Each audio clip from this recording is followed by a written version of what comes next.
Jcm.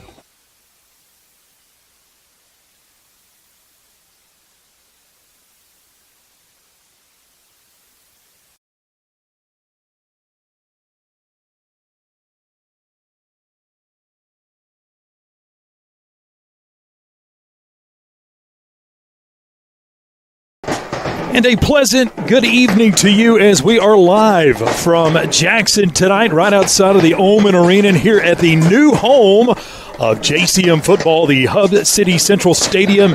Senior night here tonight for the Cougars as Union City comes to town in a huge game tonight that has playoff ramifications written all over it, as the winner in this one is most likely heading to the playoffs, while the loser is it's gonna be a tough road going into the last week. Good evening, I'm Chuck Hammer. Alongside me tonight, Eddie Suter. He'll be here in just a few moments. I want to say a special thank you to our Tornado pregame show sponsors, Tyson Foods of Obion County, Roadrunner Driving School, and Home Builders Mart, and a special shout out to our game day sponsors today, Lowrance Sound Company and Larkham Air. And also thank you to Davis Clothing in Lexington for making us look sharp, and Domino's Pizza. Thanks to Domino's Pizza in Union City for providing tonight's game day pregame meal. Check them out at 620 East Reelfoot in Union City. When you take a look at the matchup last week for Union City, they got the win at home on senior night last Friday night. Union City shutting out Gibson County in their biggest win of the season, 48-0. And Union City racked up 380 yards total offense. All 380 came on the ground, as Union City only attempted one pass. And Union City also only gave up 22 yards of total offense, -3 yards rushing for Gibson County, and 25 passing yards. So the defense was stout and the offense looked great in that ball game for the Golden Tornadoes. They were led in rushing by Adrian Crawford, who had 5 carries, 139 yards. Kerbin Thompson, 10 for 103. P.J. Boyd, 4 for 61. Andre Small, 7 for 58. Rodney Jenkins, 1 for 15. And Kennedy Taylor had 2 for 8. Union City got the win to get their record to 3-5, 2-2 in the region. And Gibson County fell to 0-8 and 0-4. But tonight's ball game, it's the biggie. Everybody's been talking about it all week long as Union City comes into this game, and we'll take a look at the most up-to-date standings for you, as these two teams are fighting for a final playoff spot. Milan sits atop the region with an 8-0 record, 5-0 in region. Peabody is 8-0 and 4-0 in region. Huntington is 7-1, 3-1 in the region, and Union City holds on to that number 4 spot currently with a 3-5 record and 2-2 in the region. But JCM sits right behind them, also 3-5 overall and 1-3. So a win tonight for the Cougars would get them to 2 wins before they finish up the regular season with Halls next week. Of course, Union City going to have to make the trip on Thursday night to Huntington. But right now, we know what is in front of these Golden Tornadoes here at the Hub City Stadium on senior night, as we've seen the band march in for JCM. We're about 23 minutes away from kickoff. Let's take a timeout here on our Tornado pregame show. When we return, we'll talk to head coach Nick Markle, and you're listening to it all right here from the Herman Jenkins Motors broadcast booth on Froggy 99.3 and RadioNWTN.com.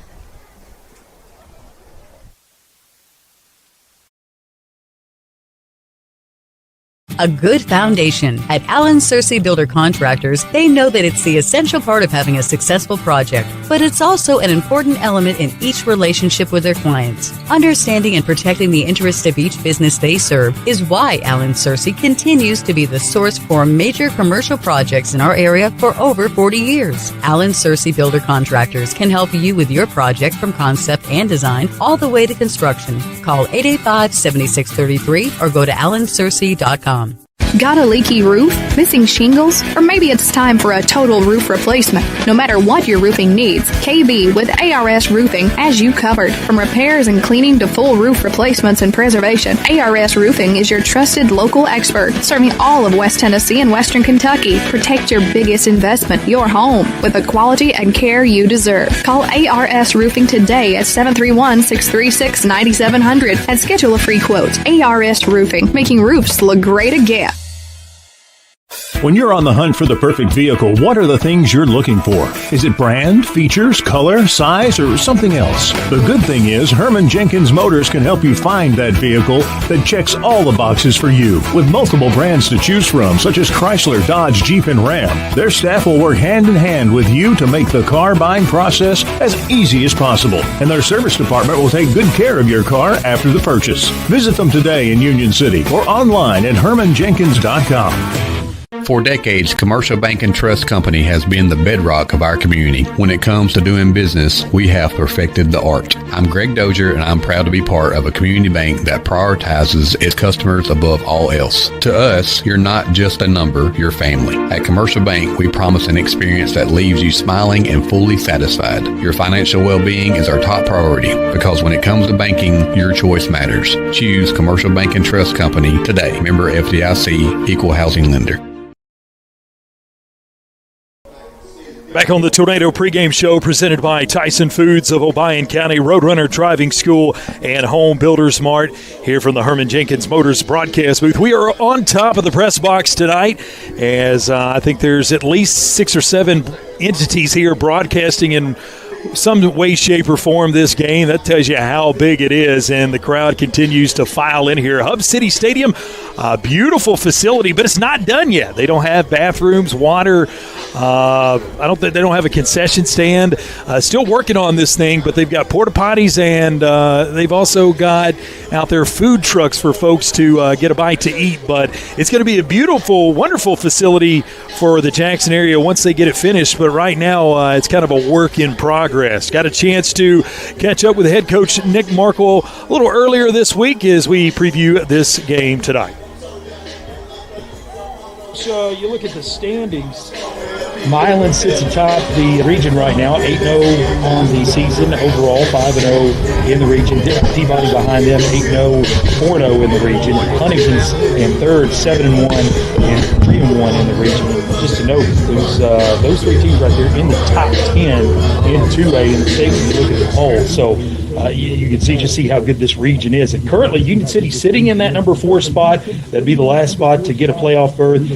You guys are 3-5, 2-2. JCM 3-5, 1-3. Of course, the game this week, Union City at JCM, and then Halls at 2-6, 0-4, and Gibson County sits at the bottom, 0-8 and 0-5 in the region. And looking ahead at the schedule, Union City, of course, this week at JCM, then traveling to Huntington the last week of the season on a Thursday night before Halloween. JCM hosts Union City this Friday night and then travels to Halls. So just letting everybody know kind of what the lay of the land is here at the end of the regular season. Coach, pretty exciting to go down there this week. New stadium this year. I think they just opened it up during the season, so it's going to be a new venue for everybody. Yeah, I think this is their second game playing on it, and from what I've heard and seen on films, it looks really nice. They got the LED lighting and all the things, and so hopefully we can get down there and have a good game. JCM, I've been told they like to pass. What do you see when you turn on the tape offensively and defensively from this Cougar team? Yeah, they're probably like 50-50 run pass. They're really good. Athletically, I think their record probably doesn't show how good they are. They are a team that is very athletic at every position. They're big up front. They run the ball well. The quarterback can scramble very well. They throw the ball very well, and so we've got to play sound defense. And if there's a chance for a fumble or a turnover, we got to recover those things, We got to steal some possessions, and we've got to really play our best game, and that's a good thing to be playing our best ball at this time coming out of the Gibson County game, and hopefully if we can shut down their run game like we've had pretty good success doing this year, and our secondary continues to play well, hopefully we'll have a good night. Defensively, what kind of scheme are they running? They're primarily an odd front. They kind of mix it up some here and there, depending on what they're given, but they usually have a nose guard. They usually have a couple of B-gap defenders, and then they either have 2 linebackers or 3 linebackers, depending on what they see. And they're a flow team. They flow hard to the motions. They flow hard to where the ball's going. We got to do a real good job of implementing our misdirection plays. They struggled against Huntington with some misdirection, with some counters and things like that. So we got to do a really good job of executing those type of plays. Over your tenure here, you've obviously coached in some big games. These players on this team this year, they played in big games. So you guys are used to being in big games at some points in the season. But how do you, and maybe it's not possible, but do you worry about coming into a game like this where it has major playoff implications, overhyping the game, or you just tell the guys, it's just another week? Or what is your message to the team in a game like this, going into a game like this? It's playoff. I mean, it's everything. I'm not overhyping it. I'm just kind of being truthful with the guys. We have to win. It's a must win, and JCM has to win. That's just brass tacks of it all. Whoever loses this game needs a lot of help to make the playoffs, and so we've got to go in and handle business. We've been, like you said, in big games, we've been in quarterfinals the last 3 years, so we know what it feels like to be there. We have played some of our best competition here of late in regards of playing Peabody and Milan, not too far ago, so I think JCM hasn't really played high caliber talent in almost a month now, and so we've got to go in and just execute and not really worry about what's in the past and just focus on what we can control this week, and we got to protect the football. I mean, if we can go in and not turn the ball over like we did last week against Gibson County, we got a really good chance of winning the football game. I've got on here about travel, and obviously you've had longer road trips this season, but it's tough. You'd obviously want to have this game at home if you could choose, but you got to go on the road and got to sit on the bus for an hour and a half. Does that pose any challenges for your team as far as how you guys do your pregame or anything like that? Yeah, it changes some things logistically, but nothing. I'm a big believer everything happens for a reason. You go back to the Riverside game and you have to sit out in the rain and you have 3 delays and we don't get home till 2 o'clock in the morning and all those things. And for us to be down the entire game until the last 2 minutes and end up winning that game and all that stuff, it's resilience. It's not letting outside things kind of dictate how we handle what happens inside the field there. And man, we're just going to get off the bus and get suited up and get ready to go like we do every other Friday night. Wrapping up things here with Coach Nick Markle. Practice this week. How's practice been, and what are you guys doing in practice? Man, been pretty good. Trying to really kind of reiterate that we need to practice like we did against Milan, that we had a lot of focus. We were really kind of glued into what they were trying to do with all the formations and with all the playmakers they had, and very similar to what JCM has. They got playmakers at every position. We've got to really have an attention to detail, and we've done a pretty good job so far this week, and really excited to see how our guys show up on Friday night and, just kind of implement the game plan. And, blocking and tackling is football. And so if we can block and tackle, we got a good shot. I've got on here injuries, but I feel like last week that I didn't see anybody go down or no major injuries for your club. So really maybe not asking about injuries as much as you probably feel pretty good as far as the health goes going into this game. If you can say we're healthy, we are as healthy as we can be, counting all the guys in street clothes on the sideline. But, yeah, we got out pretty unscathed the other night against Gibson County, and we feel good going into this game. Keys to the ball game, Coach. What's it going to take to go on the road and get a win at JCM? We can't let them big play us. We can't let them start feeling good about themselves. We need to make them huddle up a lot. They are prone to having penalties and things like that, and so we've got to do a good job of not letting them 1 and 2 play us and try to get, like 10 or 12 play drives if they're going to score. And offensively, we got to hold them to football. Our best defense is our offense, and if we can methodically move the ball down the field, I think we got a good shot. Coach, good luck, and I hope we're talking after a big win. Go Tornadoes. Accidents, dents, and dings happen. And when they do, bring your vehicle to Dunn's Auto Body, proudly serving the area since 1963. Our family-owned business provides top-quality repairs you can can trust. Our technicians are ready to restore your vehicle to its best. We are open Monday through Friday from 8 to 4. Come see us at 1318 Stad Avenue or call us for a quote at 731-885-0535. Dunn's Auto Body. Get it done and Your business is unique, so protecting it should be tailor-made. Unlike those one-size-fits-all nationwide security companies, First Response Security Services offers custom solutions tailored to your organization's needs. We even work around any stipulation you have. First Response actually sends real people to support you. You're not just a number in a database. You get the personal touch and real local support whenever you need it. Serving Northwest Tennessee for 15 years. Call us today. Accidents, dents, and dings happen. And when they do, bring your vehicle to Dunn's Auto Body, proudly serving the area since 1963. Our family-owned business provides top-quality repairs you can trust. Our technicians are ready to restore your vehicle to its best. We are open Monday through Friday from 8 to 4.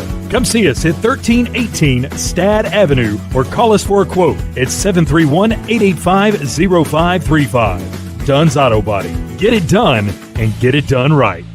Looking for dependable machinery to complete your fleet? Thompson Machinery has what you need. Whether you're buying, leasing, or renting, we've got you covered with new and used CAT equipment and a large inventory at our CAT rental store. Complete your fleet or fill a gap on your job site with our reliable machinery. Find your next machine in our inventory. Call 888-720-1308 or visit a Thompson location near you. Thompson Machinery, your local CAT dealer. Looking sharp has never been easier. Five Seasons Men's Shop in Union City and Martin has all the brand names he wants. Suits, jackets, sportswear, shoes, and the right accessories. Getting married or going to the prom? Five Seasons Men's Shop has formal wear that fits perfectly. And with your purchase, Five Seasons will wrap your gift for free. That's Five Seasons Men's Shop in Union City and Martin with their friendly one-on-one service from true professionals. You'll walk in a man and walk out the man. Back here on our Tornado pregame show as we wrap things up, 12 minutes away from kickoff, so national anthem coming soon, and our Tornado pregame show brought to you by Tyson Foods of Obion County, along with Roadrunner Driving School and Home Builders Mart. So thank you to all those folks. And our game day sponsors this week for Week 10, Lowrance Sound Company and Larkham Air. So all those folks, including more that you'll hear throughout the broadcast, making these games and broadcasts possible for you all season long. And now I'm being joined by the coach, Coach Eddie Suter, here to my left. And, Coach, you got here just a few moments ago, and first time, obviously, you've been here because this thing's only been open a couple weeks, but impressed by this facility, and it's going to be a wonderful night. But finally feels like football weather for the first time. I think even the last game you and I called, it was still in the high 70s, low 80s, but going to be a wonderful night for football and a huge game here this evening. Yeah, no doubt about it. Huge implications here. I'd never been to this field. You're right. It is gorgeous. The field itself looks great. I would hate to be running the track. Did you get on the track or did you stay on the outside of the fence there? I think I got on it for just a minute. I would be afraid, like, if I went down, it's almost like – it's not concrete, but, man, that stuff's going to tear your legs up if you fall out there on that track, hurdles and whatnot. Very familiar with Oman, obviously. Coached several games in there. So when we pulled into the parking lot, I thought, hey, man, we're at the wrong sport. We fixed to do basketball in here. But absolutely, loved it walking in. And then I saw you up here. You were like the savior. I don't know where I'm supposed to go, man. I see the wrong people over here.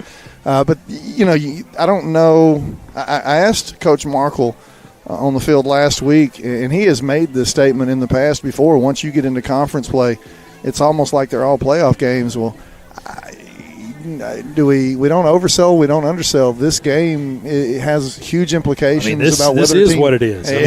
Whether you're getting in the playoffs or not. So you might as well, go ahead and call this. You can call it prelims or you can call it playoff game because that's kind of what the implication is here for both teams. Yeah, and that's what he said on our pregame interview. And Coach, again, since we don't know when they're going to actually do the national anthem, I'll squeeze this in here. Let's look at our Jerry Ward Autoplex keys to the game. What's it going to take for Union City to come out with a win here tonight? Yeah, I think ground game is going to be very important. I know we say that, we kind of overstate it so much that we really don't use it in our, I don't say we don't use it in our pregame, but we don't use it as, the keys to the game anymore. But I think very important here tonight for Union City is to get that ground game going. And it needs to be, multifaceted, something that we saw them last week do, and we've seen them do a couple of times here over the last few weeks. Certainly not at 100%, we know that, but guys are getting healthy and getting healthier. And because of that, a lot more guys getting involved in that run game. And I think that has been really instrumental in Union City's success and in their comfort ability, so to speak, on the field. They've looked a lot more fluid offensively, and they're going to have to continue that here tonight. Keys to the game are brought to you by Jerry Ward Autoplex. Score your next set of keys from Jerry and the guys today. And how big was that game last week? Again, Union City's really had to scrap for everything they've gotten this year, and that's not a shot at this team. It's just the numbers are a little low. You've had the injury bug that's hit you so hard this year. But last week, getting out there senior night, having some fun.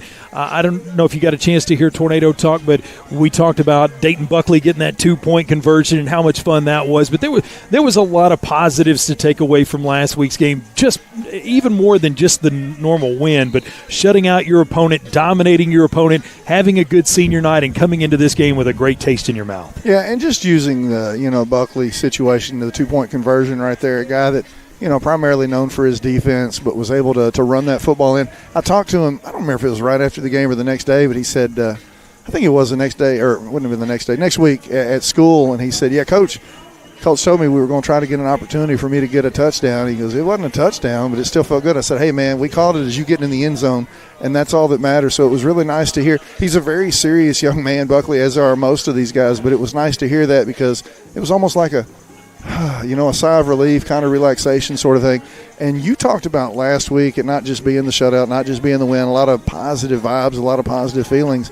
How about coming out of that game pretty healthy? Yeah. And we talked about the week before was fall break, and the week before was a bye week, if you want to call it that. I knew they had not necessarily taken the week off, but taken some time to kind of regather and regroup and heal up some injuries and some nagging, pain and whatnot. And so to come out of that game also fairly injury-free as far as I know. So hopefully, getting healthier. Again, they're not going to be 100% healthy because, we've been without Aiden Reed all year long. And I think people kind of forget that was your starting running back to start the season. And it never happened. And so they've had to, puzzle piece some things together and get some guys in different spots.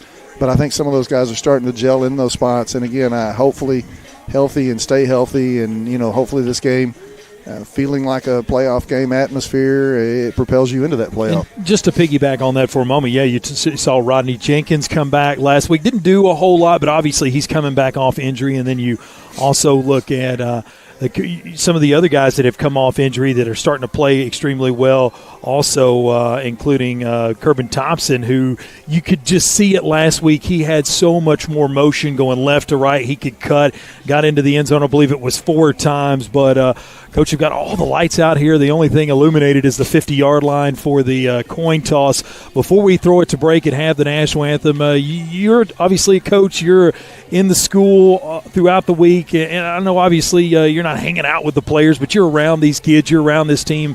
What's been the mentality this week? Have these guys been has it felt like they've been a little uptight, or are they loose? Are they excited? What's been kind of the mindset this week? Just a little Pearl Jam. They've been kind of even flow, to be honest with you, even keel. But that's kind of been the modus operandi of this bunch. I will share a quote. I don't remember who said it, but one of the football guys today said, we were talking about how important this game was. And he said, Coach, all I can tell you, there's no redemption week next week. We got to take care of business this week. And so I said, that's pretty accurate. That's exactly right. No redemption if you don't take care of business here tonight. Union City is on the playing surface. They've got their captains there on the opposite side from us. We're on the home side. And JCM has yet to come out of the locker room, and now they've even added some time on the clock. So we're going to step away. When we come back, hopefully we'll have kickoff as Union City and JCM face off in this huge Week 10 matchup from the Herman Jenkins Motors broadcast booth here on our Tornado pregame show, brought to you by Tyson Foods of Obion County, Roadrunner Driving School, and Home Builders Mart here on Froggy 99.3 and RadioNWTN.com.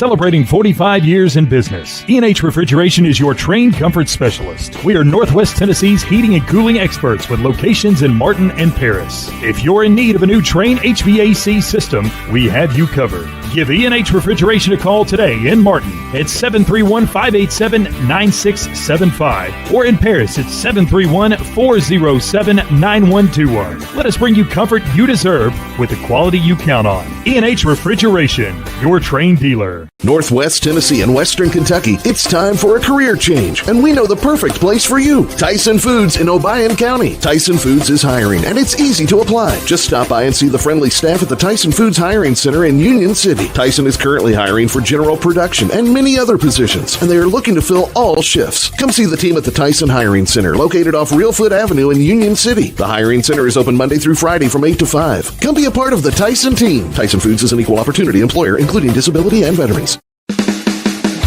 When you're craving the perfect cut, steaks that sizzle, savory sliced bacon, fresh salmon, juicy pork chops, and the tastiest chicken around, head to the Meat Shop in Union City. Need dinner and a snack? Grab frozen meals and fresh vegetables too. Always the perfect cut, always friendly service. Located at 1106 South 1st Street in Union City. Come to the Meat Shop. It's what's for dinner.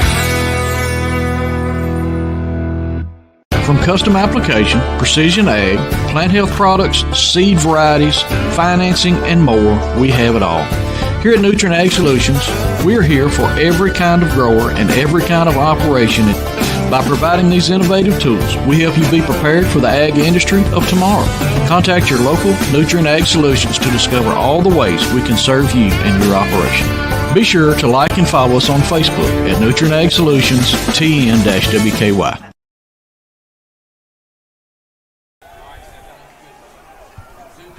Here in the Herman Jenkins Motors broadcast booth on the Tornado pregame show as the captains are meeting at midfield.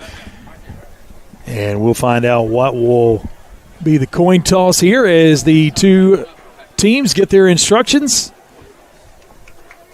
Union City in their white jerseys, white pants, gold helmets. Union City has won the toss. They have elected to defer. And we'll see JCM, the Cougars, get the ball first as they will receive and go from right to left. JCM in their black jerseys, black pants, green striping, green numbers, and their gold helmets. And boy, oh boy, those numbers are going to be difficult to see for JCM. Those dark green. Hey, man, I'm glad I'm not doing play-by-play. I do have to get the stats, though, so we'll see how it goes. Yeah, dark green on black. We'll do the best we can as Union City again in their white jerseys, white pants, purple numerals, and the gold helmets with the UC on the side. Listen, the way this field is lit or sort of lit right now, it's reminding me of back when I was in my 20s. I think my brother was in college still, and we got a big field there where I was born, where I was raised, whatever. And we would put like spotlights out in the field so we could play football out there. We'd park cars in the end zone and shine the lights in there, and we'd get out there and have a big old time, no pads. But that's how this field kind of felt there for a second. You know, you had some dark areas and some light areas. Well, what they've done is this is one of those newer stadiums, obviously new. It's only been used, I think, twice now. They've got the LEDs, and they also have lights that are a little bit lower than the actual field lights, and they turn colors. So they were green for a lot of the pregame, and now they're bright white. So things are going to be a little bit easier to see now that they've turned everything back on, and nice crowd still filing in here. As, again, Union City will be kicking off to JCM, the JCM band off to our left. They did senior night here tonight. Senior night unlike I've ever seen before. They knocked it out at about 5:30. Oh, really? So, yeah, they had it at 5:30. I was about to say, I didn't see the kids and the families were here. It was, I've seen it right before kickoff. I've seen it at halftime. Yeah. Now I've seen it about an hour and a half before the game. Interesting. Well, they might have had like a little reception for them afterwards or something. You know, if you do it that early, you never know. And if they did, that's my kind of senior night. Reception means refreshments. Yeah, there you go. That's going to wrap things up on our Tornado pregame show, brought to you by Tyson Foods of Obion County, Roadrunner Driving School, and Home Builder Smart. Crawford out there to kick it off for Union City. And you can tell that JCM, the Cougars, have been watching some film. They've got everybody up. Nobody past the 30-yard line. Yeah, majority of the time, Union City has not had your traditional kickoff. We did see it a few times last week there against Gibson County. Usually they're pooching. We've seen them just kind of try to bounce it off the chest and I don't know, fall their way into an onside kick on occasion, more than we've really seen them wholesale try to onside. We do see Crawford looks like is fixing to kick it off too, right? So he's usually he's that speed option. He gives you one extra guy up there on that front line to go get that ball. So we may see him kick this one short, and these guys try to go get it. 12 minutes on the board as Crawford has it teed up at the 40-yard line.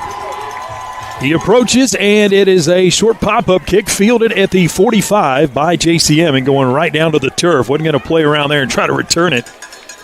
No, you don't want to in that situation because, again, Crawford knows where he's kicking it. Crawford probably the fastest guy on the field, certainly for Union City, and so he headed that direction. You had 2 or 3 other Union City up linemen, whatever you want to call it, there in the special team situation. They were kind of making a little halo around there in case he bobbled it at all. John Tavius White, I believe, is. I got nothing on the numbers now, man. John Tavius White was the one. Just write down what I call, I guess. I am. If you say a name, I'm writing it. If not, I'll just drop a number in here somewhere. Ball's on the far hash. First and 10 on their own 45. Chuck, this may be a night for team stats. Sounds good to me. Quarterback takes a snap, throws it out into the flat. Receiver drops it, trying to run before he could catch it. And incomplete there. Quarterback, Terrell Williams. He's one of those seniors, saw him honored. Yeah, on that pass, just a quick screen pass out there. Looked like he had some room to run and had that sideline to himself, at least 7 or 8 yards.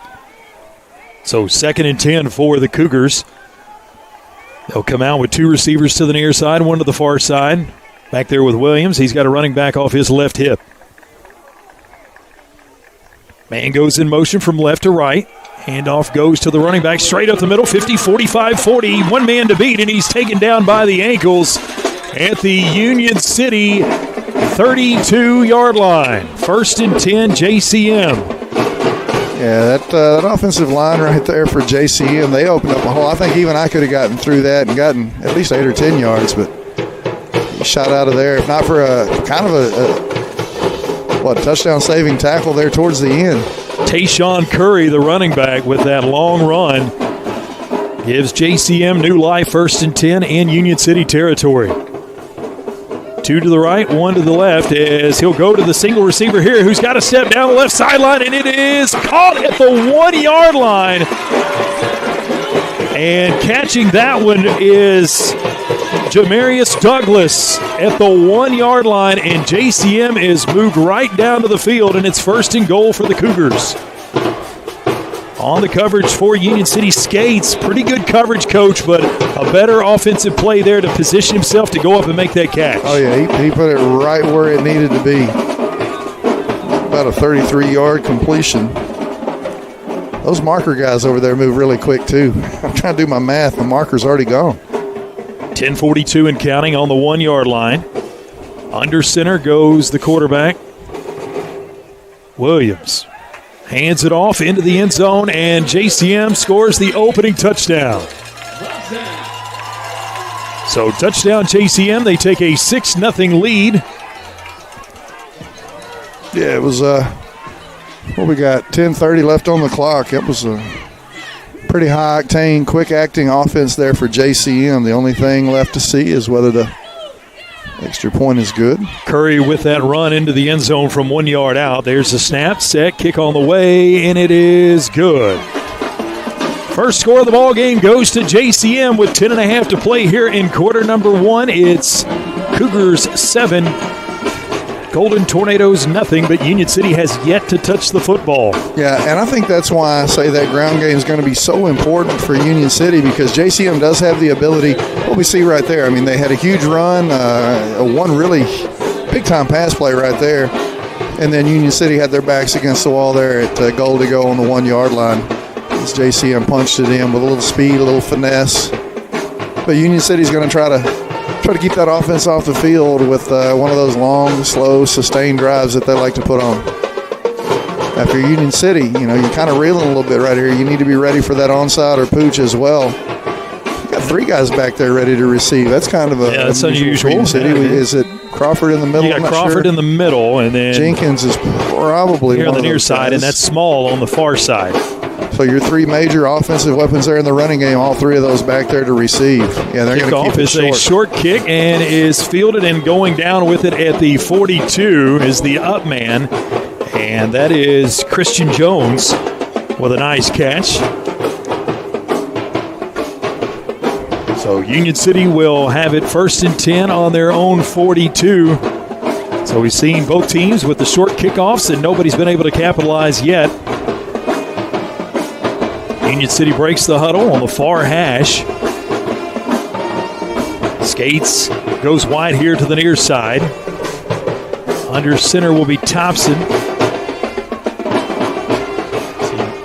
Gets the snap, fakes the handoff, and gives it to the back. That's Small, who's going to be pushed backwards, but not after a gain of 5.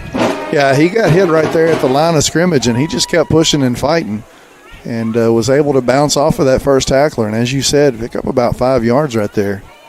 He kept those feet turning, too. He never went down. JCM tried to push him backwards, but that forward progress. So 2nd and 5 for Union City at the Tornado 47-yard line as they approach midfield. Thompson under center. Crawford goes in motion. This time it is Thompson who keeps it as he tries to find over there a little spot behind the left guard, left tackle, and he gets positive yardage up to the 49 of JCM. So he crosses into enemy territory, but it's going to be 3rd and 2. This is one of those quick reads right there. Usually you see him on a little bit of a delay. He lets Small or somebody get out there in front of him, but he felt like he saw something there off of that left side, so he went pretty quickly. Under center, Thompson takes a snap and surges forward, but he is going to be pushed backwards and looks like it's going to be no gain on the play. So 4th and 2. Maybe they're going to back it up even a yard. They did. They backed him up a yard right there. Again, I don't know if this is intentional or the timing's off a little bit, but we usually see Thompson on a little bit of a delay right there, and you let Small or somebody get out in front. Just get you an extra blocker out in front of you. 8:44 to go here in the first quarter. JCM leading 7-0 on a 4th and 2 play. Thompson looks to the sideline. And timeout will be called as Union City will talk about it. And we'll take the Dunn's Auto Body timeout with them. 7-0 our score. JCM with the lead. 8.5 to go here in quarter number 1. And you're listening to it all right here on Froggy 99.3 and RadioNWTN.com.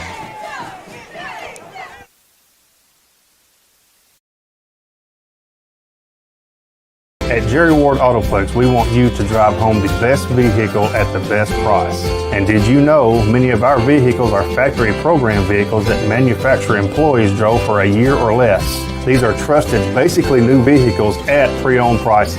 We got a great family vehicle, plenty of room, with low miles, still under warranty, at a very affordable price. Like I always said, don't dream it, drive it.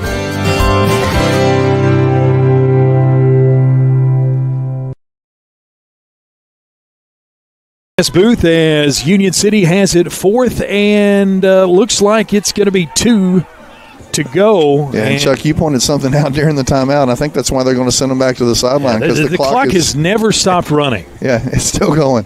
Finally stopped. Yeah, the official was kind of like, you could tell when the teams got back out there, he was looking up there and he saw it, so he just kind of motioned for them to get back off. The question is, who was keeping up with when the timeout occurred? The sad part was if they had stopped it right before he looked up there, I think they probably would have gotten away with running a minute off the clock. A minute at least, right? At least a minute. It was 8:40 when you pointed it out to me, I thought, and we're 7:27 now. So they're going to change this, get this clock fixed, and all they got to do is turn on the Froggy broadcast and go back to the time of the timeout, and it'd be a done deal, man. So right now they're trying to get that squared away. Special thank you to all of our broadcast sponsors, including our game day sponsors today, Lowrance Sound Company and Larkham Air, as they've got 8:30 on the clock. Sorry, I didn't know you were doing that. No. I was reading the officials' sign signals language here. Yeah, I told you I thought it was 8:40. I was close. 8:30 is what they said. I bet you that was a guess. What do you want to bet? I guarantee Ain't it was no way a it was guess. right on 8:30. I like that it was a nice round number too. That's what I'm saying. That's why you got to sell it. You got to be 8:32. Absolutely. That's exactly right. Man, as a coach, I do that stuff to kids all the time. I'll say 87% of the time, and they go for it because that sounds. You're not making 87 though. Union City going for it here on 4th and 2, and they're going to have a first down after Small.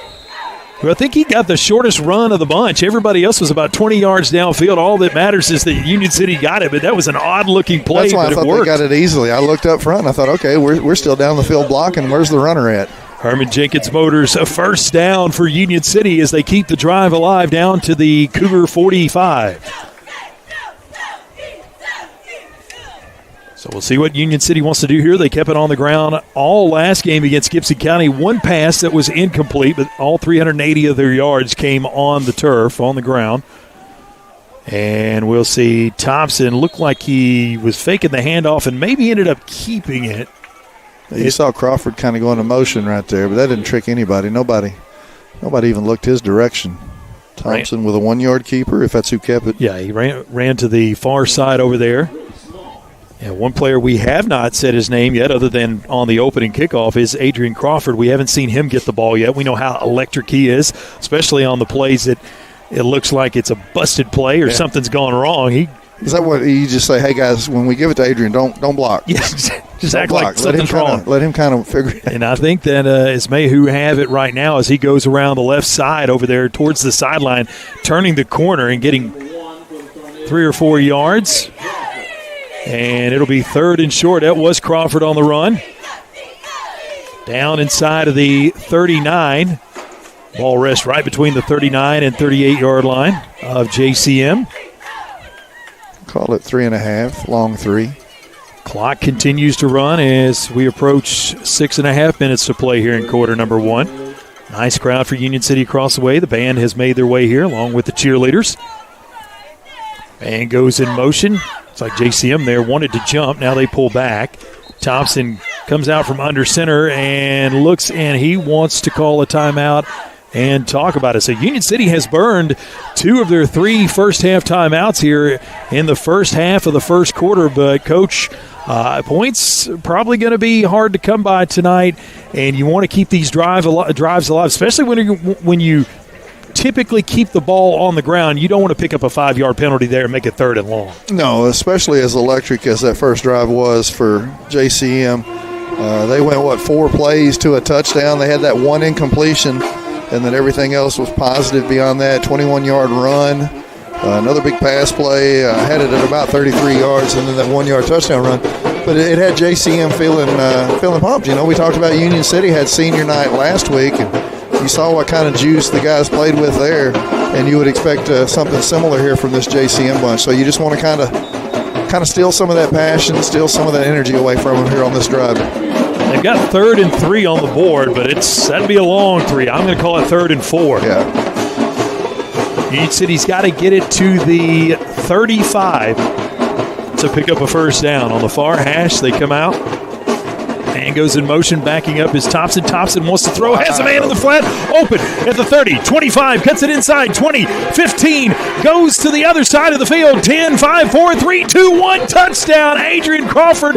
There are no flags on the field, and the Golden Tornadoes are into the end zone. How about that answer right there? I don't think anybody expected it. So what do you think? Good time for the timeout? Great time for the timeout.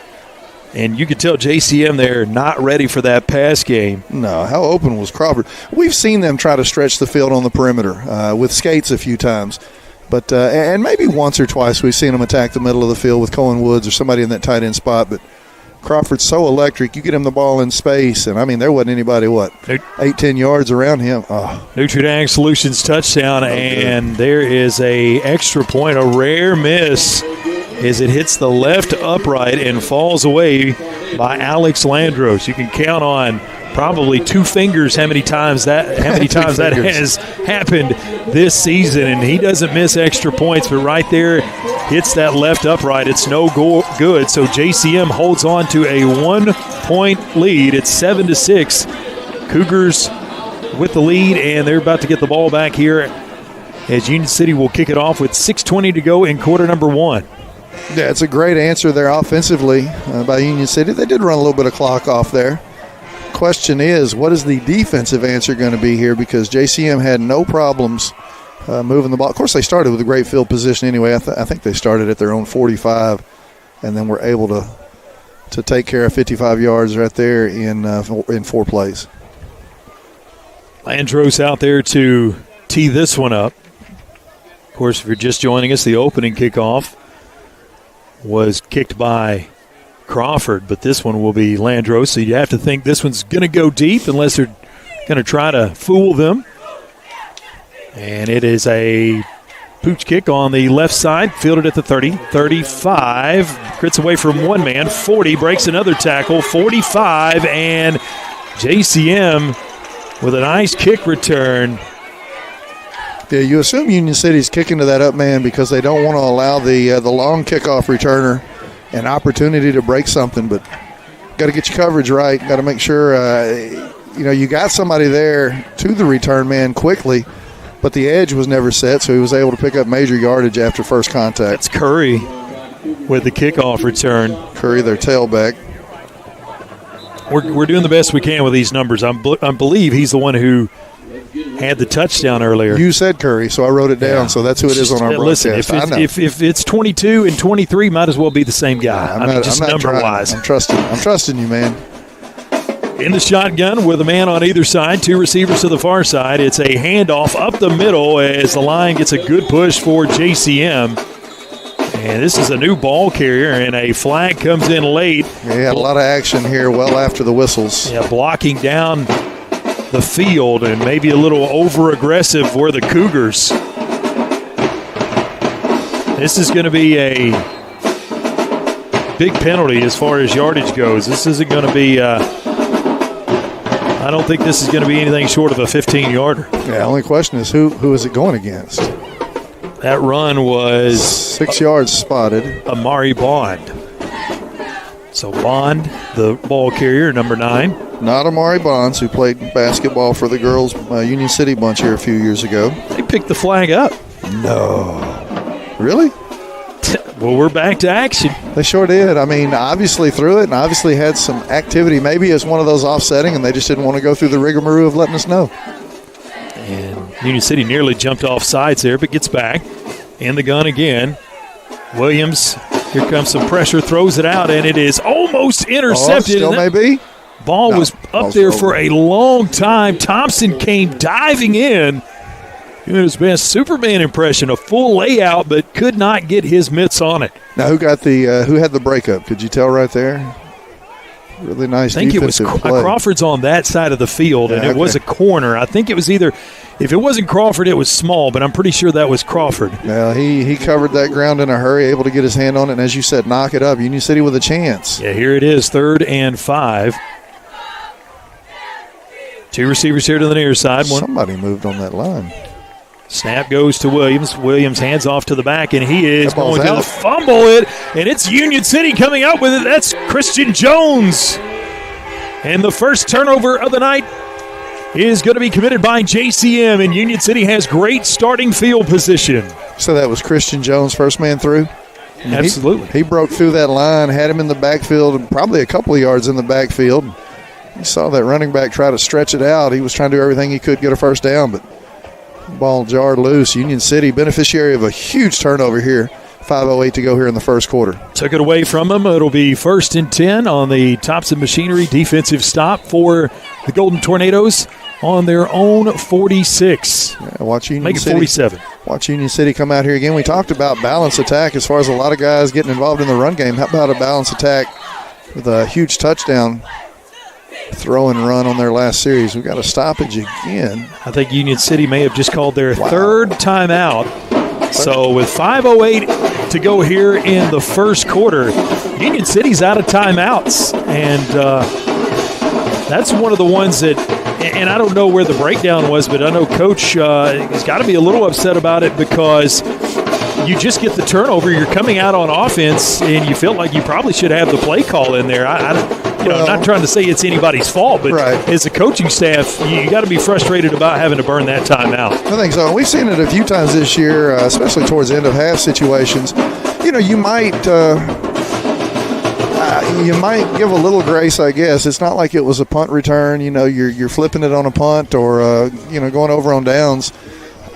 You still got to kind of hope your guys are over there anticipating and hoping for a turnover in some way going your way. And you're playing both sides of the ball. Sometimes you just go, all right, well, let's just kind of get right back where I were. I'm gonna push that way instead of dive that way. But I don't know if that was a personnel issue or what. Coming out of the Dunn's Auto Body timeout, it's 1st and 10 for Union City as Thompson looks over the defense before he climbs under center, turns around, and he hands it to the first man through. That small dragging men, and he is going to come up a yard short, they're going to say, of the first down. I thought he got it. But just the nose. Well, no, they were spotting it a full yard short. Yep. Yeah, he was dragging guys for sure. Very Small's had a few good runs like that. 9-yard carry by Small into Cougar territory. Ball's at the 44. Got to get to the 43. And here is another run by Small, and he's stacked up right there at the line of scrimmage, maybe even lost a yard. And on the stop for the Cougars, that is Jalen Eckford. Yeah, you saw him lose his footing. I'm not sure if he tripped over his own feet, one of his own guys, or what happened right there. He was trying to bounce that one outside, though, as he saw the defensive pressure filling up there from the inside. So make it 3rd and 2 as Union City trails by 1, 7-6.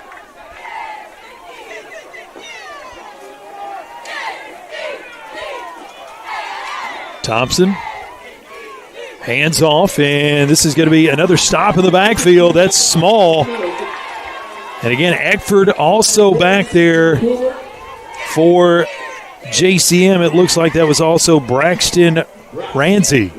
After that big 9-yard run by Small here to start things off on this drive, it's kind of like JCM's really keyed on him. See if Union City, the interior defense has looked really stout here the last couple of plays, so maybe Union City can bounce something to the outside with Crawford. Golden Tornadoes going for it here on 4th and 3. Was there any doubt? Oh, no doubt at all. I'm just trying to build a little suspense. As we approach 3 minutes to play, as Thompson has a man in motion, drops back, looking and trying to hit the receiver quickly. That's Skates on a little bit of a slant pattern. And the ball will go over on downs as JCM has held. Yeah, either had some miscommunication or, just kind of a tough route right there. You're just trying to get, about 2 yards, maybe 2.5 yards. You want to go something quick. And then basically, you're going to run your route a yard or two anyway off the line, and then you just lean forward. But looked like Skates was trying to maybe slant that one on the inside, try to bust something a little bit deeper. Cougars with it 1st and 10 on their own 45. Last time they had the ball, they fumbled it on that Christian Jones fumble forced and fumble recovery. Williams in the gun with one man beside him as he'll pull it out of the belly of the back and throws across the middle, and it's complete, a first down. And I'll tell you what. Oh, I thought that ball bounced from up here. That was close to being, if that throw was on the money, that's a touchdown. Oh, yeah, no doubt. It had a chance for him to break it. Jamarius Douglas on the reception. Yeah, a lot going on that play. Williams held on to that ball. You could see it on our replay, I'm sure. You held on to that fake to the running back as long as he could, then pulled it out of the belly of the back and found his man streaking across the middle. Now on the Union City side of the 50 on the 38. Ball near hash. 2 receivers to the left, 1 to the right. Williams will give it to the running back up the middle, and a little burst of speed there, crosses the 30, down to the 29, maybe even the 28. And you're slow talking, so we can see if he might turn sideways for us to get a number right about there. Single digits, that's all I can give you. Number 9. Yeah, that's to the PA guy. That is Bond, Amari Bond. Bond with another run. We've seen Bond carry the ball, and we've also seen out back there in the backfield also Curry, but we haven't seen him in a little while. Haven't seen the quarterback with a keeper yet. Not sure if that's in their arsenal or not. Well, you got two guys out wide and just Crawford covering. Now you're getting a guy coming out there late, taking the slot man. Williams looking out there, moves his back to his right hip, and it's going to be a run up the middle. And on 2nd and 1, JCM has picked up the first down just short of the 25. So 1st and 10 Cougars as they near the red zone. First down, 3-yard run. 1:19 and counting here in quarter number 1. JCM 7, Union City 6. But the Cougars are deep into Golden Tornado territory. Yeah, JCM struck early. Union City answered back, and then JCM turned it over. Union City couldn't do anything with it. Now we're seeing if JCM can benefit from that over on downs. Williams in the gun, hands off, or no, he keeps it, and the pass is batted down. How about Rodney Jenkins getting back there? And they teach you, if you can't get to the quarterback and get the sack, get your hands up and knock it down, and that's exactly what he did. Absolutely, had a straight path there to the quarterback. I know he had sack in his sights. But, JCM quarterback there was really quick to get rid of the ball. There was Williams, but Jenkins did a great job of getting that left hand up there and deflecting the football. Clock will stop with 52 clicks to go here in the first. 2 receivers to the far side, 1 to the near. As the ball is on the near hash on the Union City 26. Williams in the gun, takes the snap. He's got time. Looking. Now he'll take off and he'll throw it down the middle of the field. It's incomplete off the hands of the receiver who was wide open, and that was Eckford. Boy, oh boy, that was a big one to dodge there, Coach. Yeah, Union City looked like they were going to get a sack. Williams was able to escape the sack. Looked like he was going to tuck it and run there for a second. Actually, I thought he was going to run. It got real close to the line of scrimmage. And then he had a big guy downfield, maybe a tight end body, certainly. It looked from up here like an overthrow, but the way that ball fluttered down in there, he certainly had plenty of time to adjust, and what you would think would have been a sure, easy touchdown for JCM. Instead, 3rd and 10. 2 receivers to the near side as Williams takes the snap, drops back. Here comes the pressure. He gets away from a man, and he's going to step up in the pocket. He's going to get positive yardage, but dropped after a short gain. And on the stop for Union City, to that young man's name as we shuffle through all these papers we have to hold. That is, amongst others,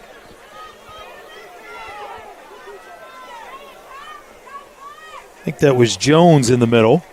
He's been in the middle of a lot of the action here tonight. 13 seconds to go, and it's 4th and 8. Play clock is not on, so they can take this one to the second. Yeah, I think that's exactly what they're going to do. They're not going to snap this one. They're coming off the field, in fact. So after 1 quarter play, this one has absolutely lived up to the hype as JCM leads it 7-6, and we will have a big 4th and 8 when we return as Union City looks to keep JCM out of the end zone again. And you're listening to it all right here from the Herman Jenkins broadcast booth here on Froggy 99.3 and RadioNWTN.com.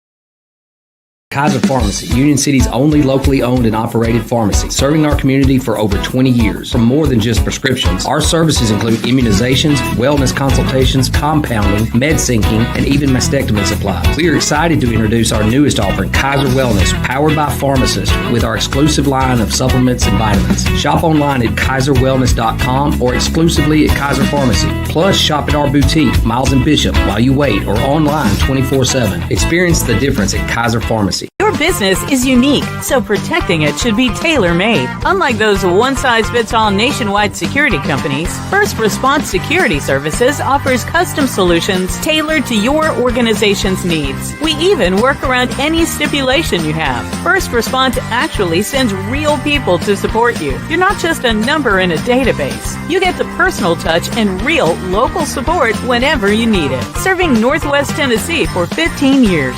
Call us today. Here in the Herman Jenkins Motors broadcast booth here on Froggy 99.3 RadioNWTN.com as JCM comes out as they put 12 minutes back on the board. Second quarter action on this 4th and 8.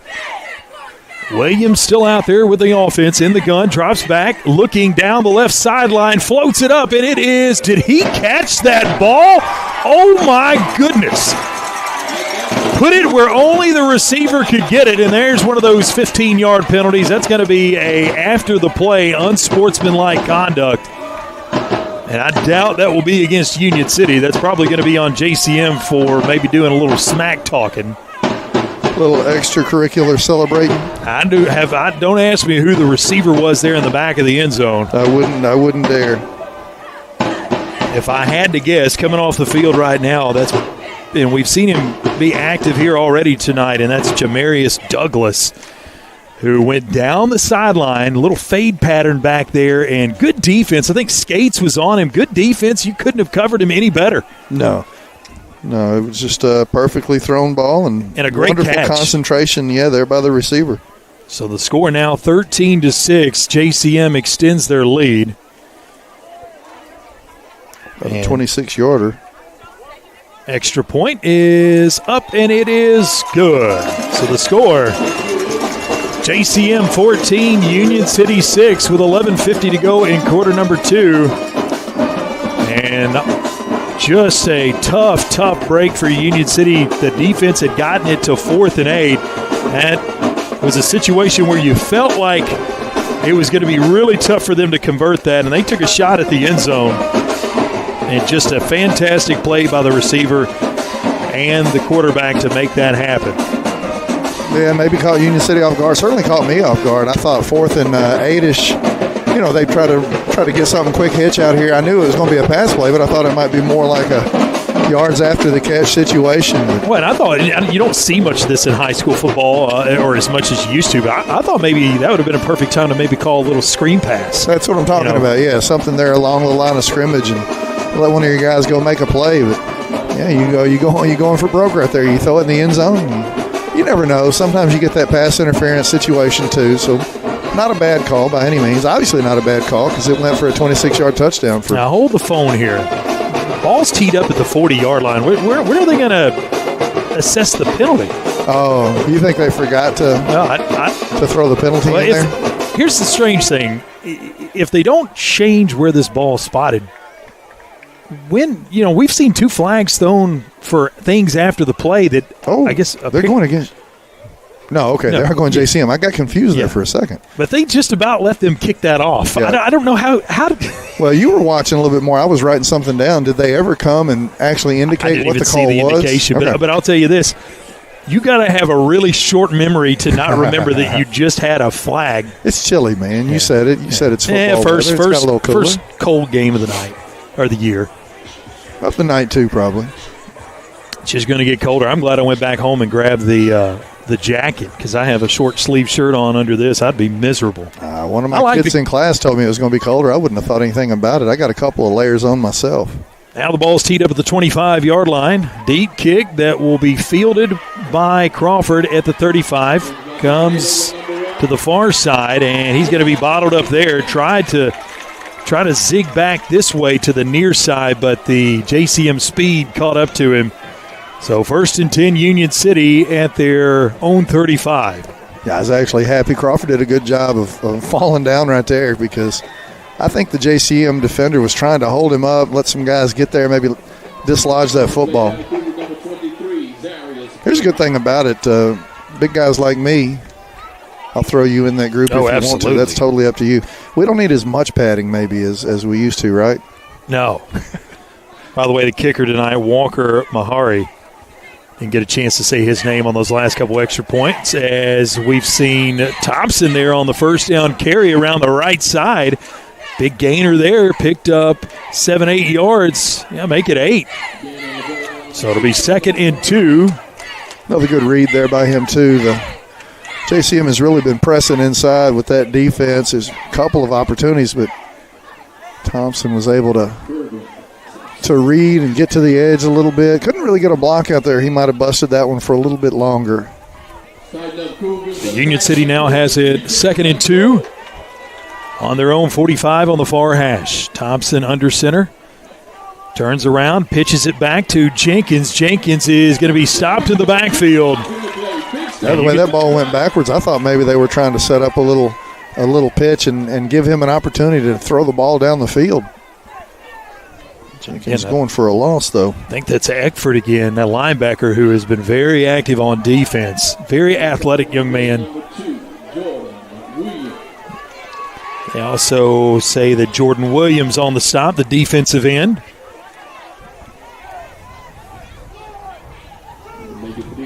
So what was 2nd and 2 now is 3rd and 5.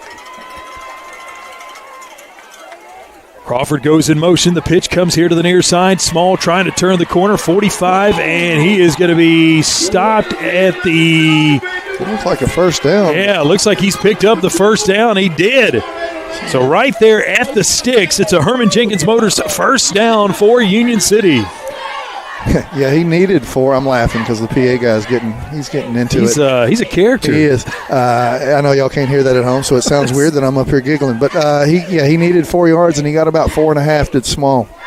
Usually we see him doing that tough inside run, the interior running, but it's a nice run there by Andre Small. Yeah, Small is another one of those guys who's been beat up this year, but has always tried to stay out there, really giving it his all. Here's a give to Crawford. Crawford is going to be stopped after he crosses midfield. Gets all the way down to the Cougar 47. Yeah, maybe the idea here by the Union City offense is to cross JCM up a little bit. We saw Small getting on the outside, and usually he's that interior runner. There we saw Crawford with an inside run, and he's usually the guy getting to the edge. About 5-yard gain right there. I will say over the last, 2 or 3 weeks, we've seen Crawford do a much better job of kind of playing into that contact and picking up extra yards, so maybe you trust him a little bit more inside. Thompson drops back, fades it down the middle of the field, looking for Crawford over the head of everyone. Incomplete. Yeah, you don't want to overthrow that ball right there. You had JCM defenders, had a free safety kind of in a better position than you did Crawford there for a second. So fortunately, Thompson overthrew everybody. Not sure that may have been a throwaway anyway. Didn't see anything. So you just kind of get rid of it and throw it long enough nobody can get there. Incomplete makes it 3rd and 5.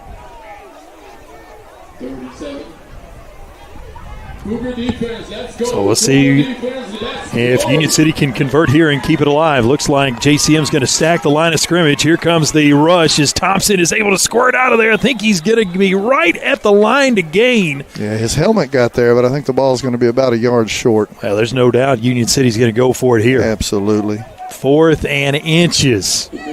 They've got to get it to just short of the 42, and right now it sits at the 43. So not much that Union City has to do here. Would expect a Kerbin Thompson keeper perhaps.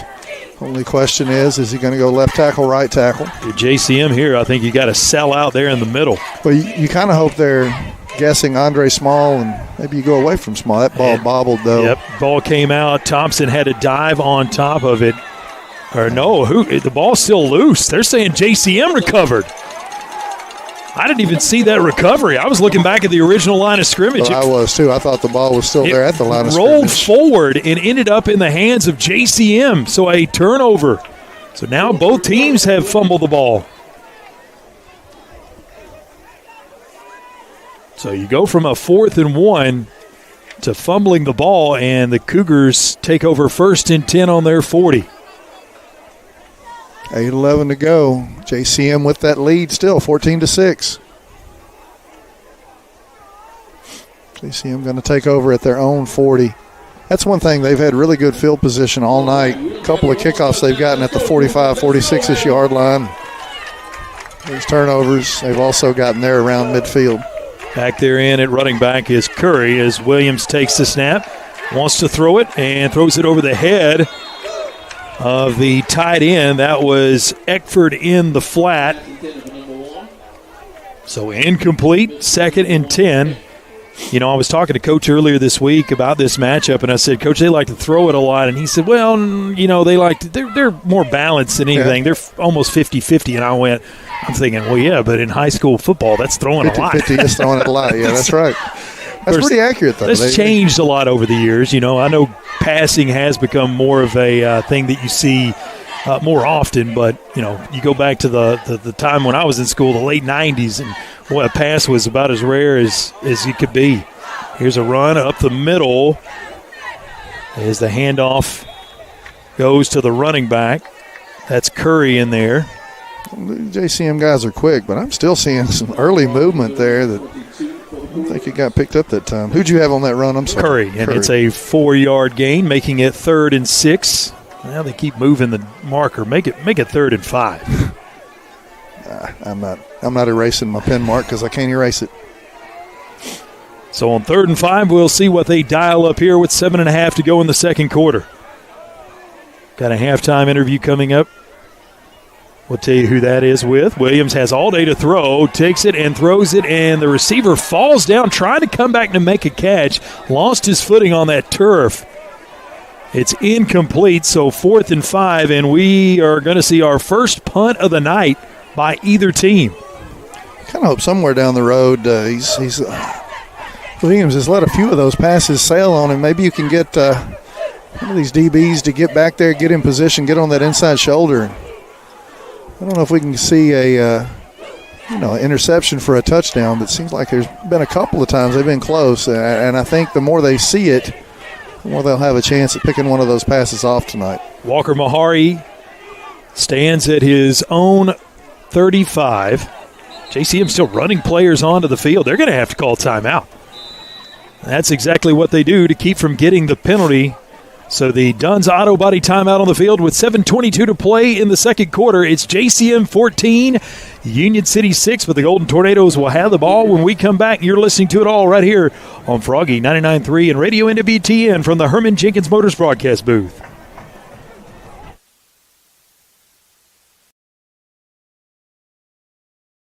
At Orr Investment Management, we believe everyone deserves a clear path to their goals. Jamie Orr and his team have offered personalized securities and advisory services tailored to your unique needs for nearly 20 years. Take the necessary steps to secure your financial future today. Visit Orr Investment Management at 1208 Edward Street in Union City or 849 Volunteer Drive in Paris. Your future is our focus.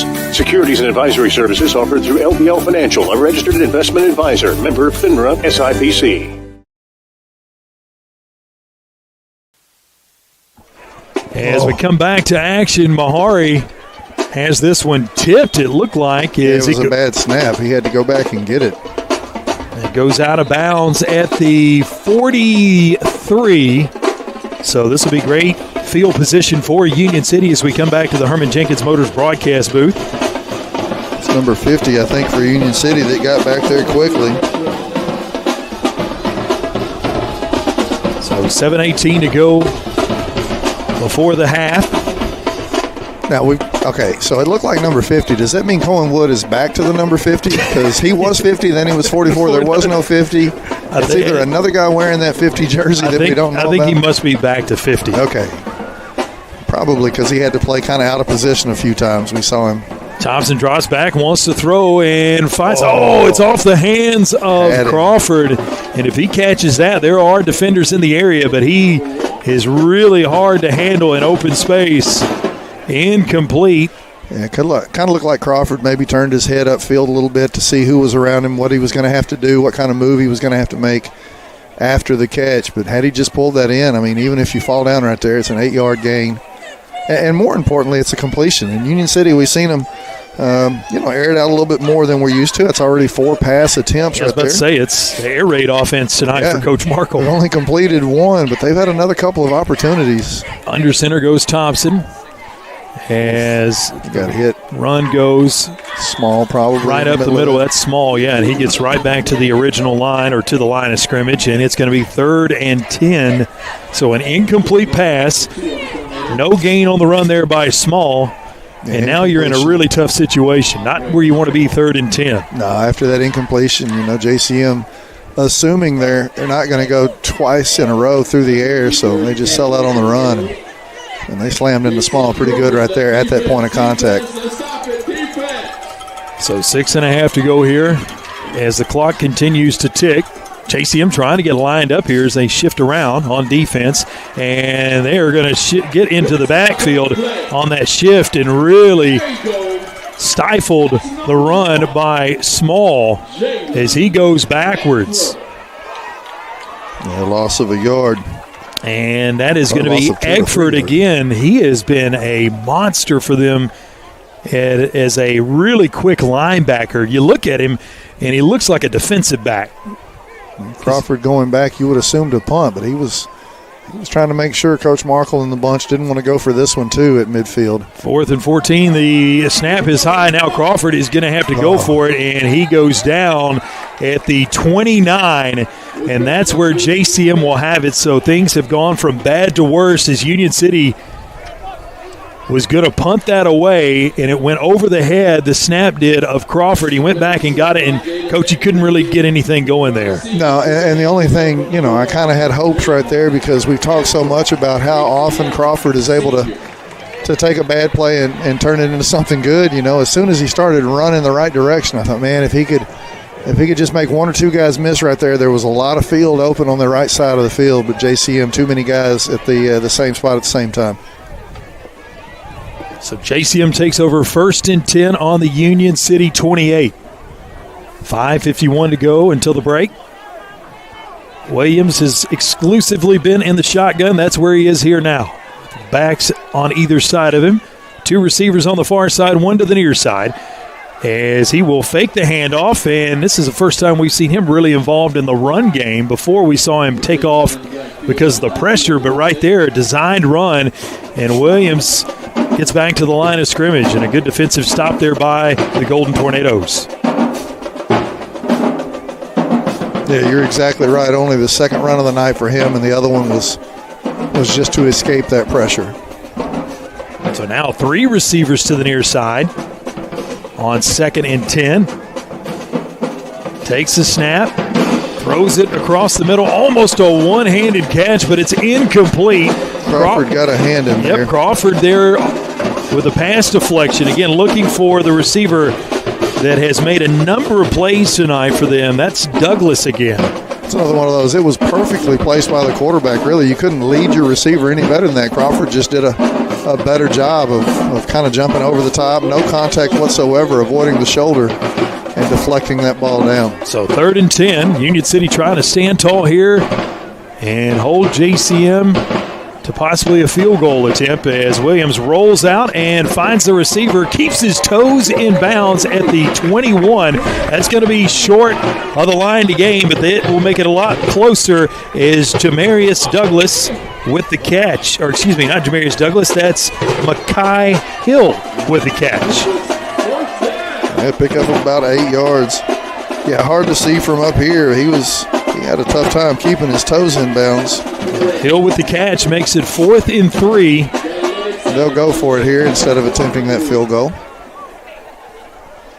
And they got My guess is they're going to maybe RPO, allow Williams to decide if he sees anything out here in the flats. Maybe the first time tonight we'll see Williams go under center. Yeah, he is under center. They go with a big package so here. Do you go play action right here then, or? One back behind him, one receiver to the left side. They've got the jumbo package in as they hand it off, and they'll go up the middle, and he's not going to have enough. I don't think it's going to be very close. He did not get it on first contact, but you saw him pushing through for another yard or 2. Yeah, it's all going to be about the spot. They say first down. Wow. And on that run, I believe that was Bond, their big back. Union City hit him early. Just wasn't able to get him down. Just pushed forward for an extra yard and a half. Now JCM's in really no hurry here. Yeah, they'd love to bleed this clock, put points on, and force Union City to have to go length of the field in a hurry, if at all. Guess we're playing with no play clocks. I mean, they've been at 0 for a while. Maybe they're keeping the time on the field. As under center again goes Williams, 2 backs behind him. Bond back there dotting the I, and he'll take the handoff, stretching it down that left sideline, and he's going to be finally taken down out of bounds, but not before he gets 5 or 6 on that run. Union City in hot pursuit, had a chance to get him a couple of times there at the line of scrimmage. He just bounced it once, bounced it twice, and able to pick up 5 yards. Yep, Bond's going to come check out as we'll see Curry back in at running back. As we go under 4 minutes to play Union City High School Band Director Jason Deem will join us at the half for our Union City Board of Education interview. I know they have a big competition tomorrow. Be the, what is that, the next to the last one of the season? Crockett County tomorrow, and then they're headed to Smyrna. As Williams will give it to the running back up the middle, and he's going to go into the end zone, and that is Curry for a JCM touchdown. So they'll extend that lead 20-6 with 3:37 to go here in the half. Union City's going to get a chance to get their hands on it one more time, and they could close the gap. And by the way, Golden Tornadoes will have the football coming out of the locker room. It's Curry's second touchdown run of the night. His first one went for 1 yard, 1 yard plunge earlier, the first scoring opportunity of the game, but that one for 14 yards. Hikari's extra point is no good. They put it up on the board as good, but the official said no good, and it's 20. It should be 20-6. So now Landros missed extra point on the Union City touchdown. Doesn't feel as bad now that JCM has missed one as well. I have a feeling, Coach, at some point in the second quarter, we're going to start to see go for two. You're going to start to see some of these teams go for two, and things are going to get real interesting. Well, it'll be a mathematical situation if Union City does. They've got lots of trust and faith in Landros still. Now they got the, very rare miss by him. Not seen Hikari enough to know how consistent he is, but he did hit his first two before he missed that third one. Has it teed up at the 40-yard line. Again, Union City with three guys back. Crawford in the middle of the field back there. Also, I believe Jenkins, that is. Jenkins is going to field it at the 22, 25, and trying to stretch it out, but kind of go north and south as east and west just didn't work, and JCM's got some good speed out there on kick return, and they take him down at the 25. A lot of time, though, to work here. We've seen Union City again try to attack through the air. Just a couple of missed opportunities. One big pass play that went for a touchdown to Crawford. But they had to bring it back up. But Union City without any timeouts. So, the good thing in high school football is, you get the clock stoppage on first downs, obviously. You don't get that in some of the other levels.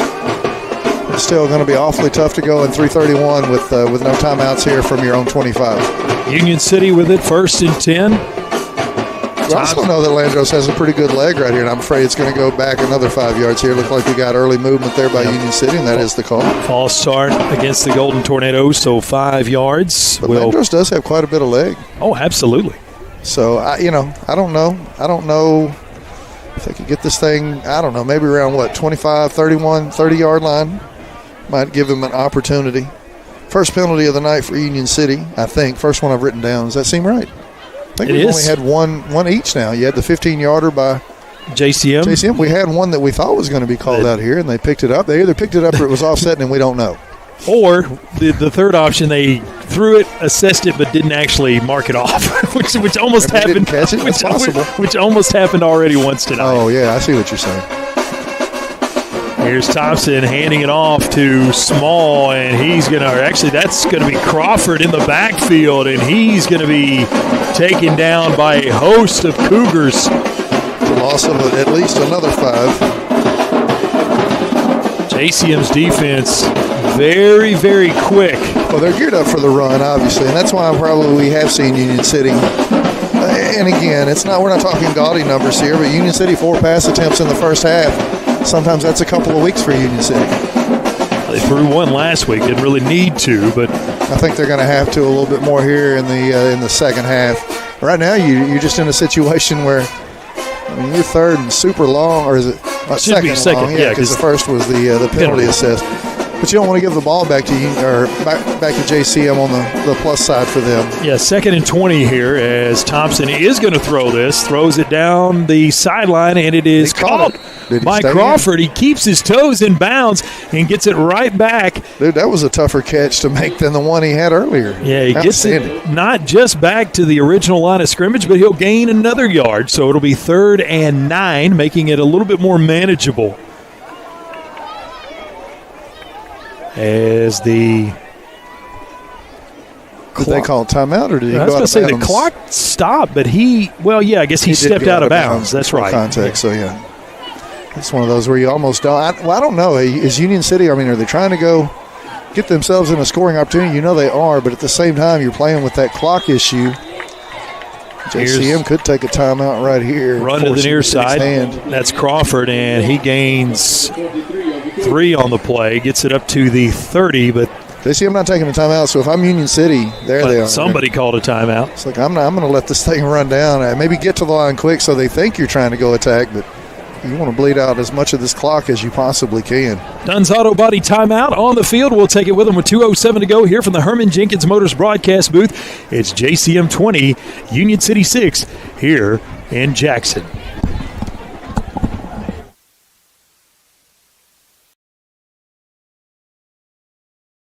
At Reynolds Brothers Tire Company in Union City and Martin, they carry Cooper, Michelin, and Goodyear tires. They carry all major brands and many private brands too. They even go the extra mile for their customers with a service package that includes road hazard, free fixed flats, and lifetime balancing. Reynolds Brothers, nobody beats their customer service. Reynolds Brothers Tire Company, 400 East Church Street in Union City, and 505 North Lindell Street in Martin. Looking to take your business.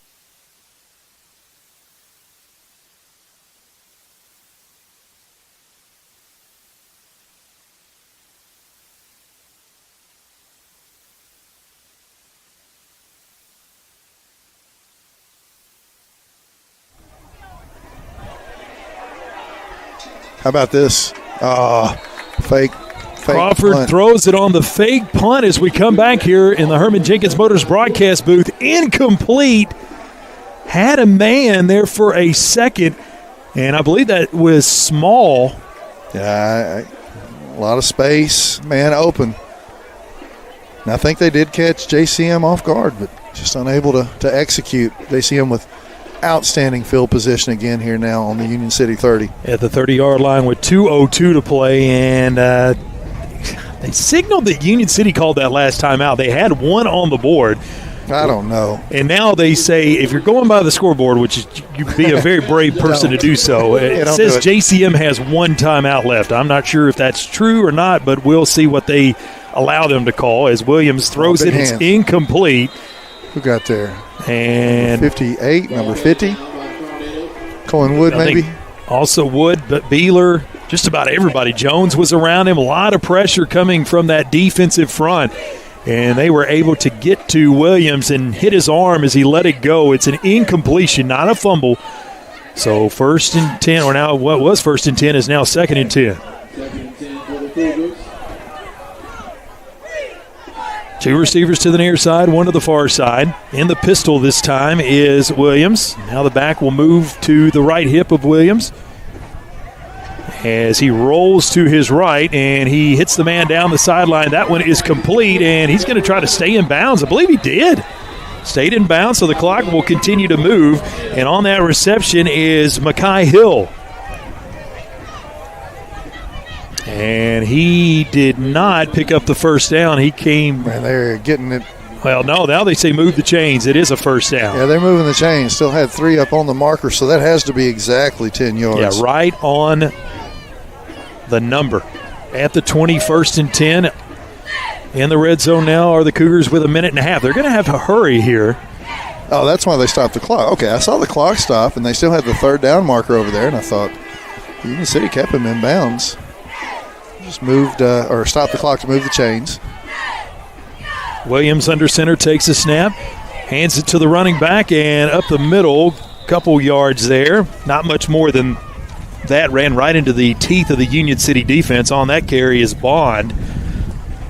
As the wind begins to pick up here. You can hear it on the I can hear it on the headset. Mike's, yeah, we've got earlier I've almost before you got here, I've got almost lost about half my papers, so I'm holding on to all of them now. That way we don't lose all the rosters. 46 seconds to play. That ended up being about a 4-yard gain.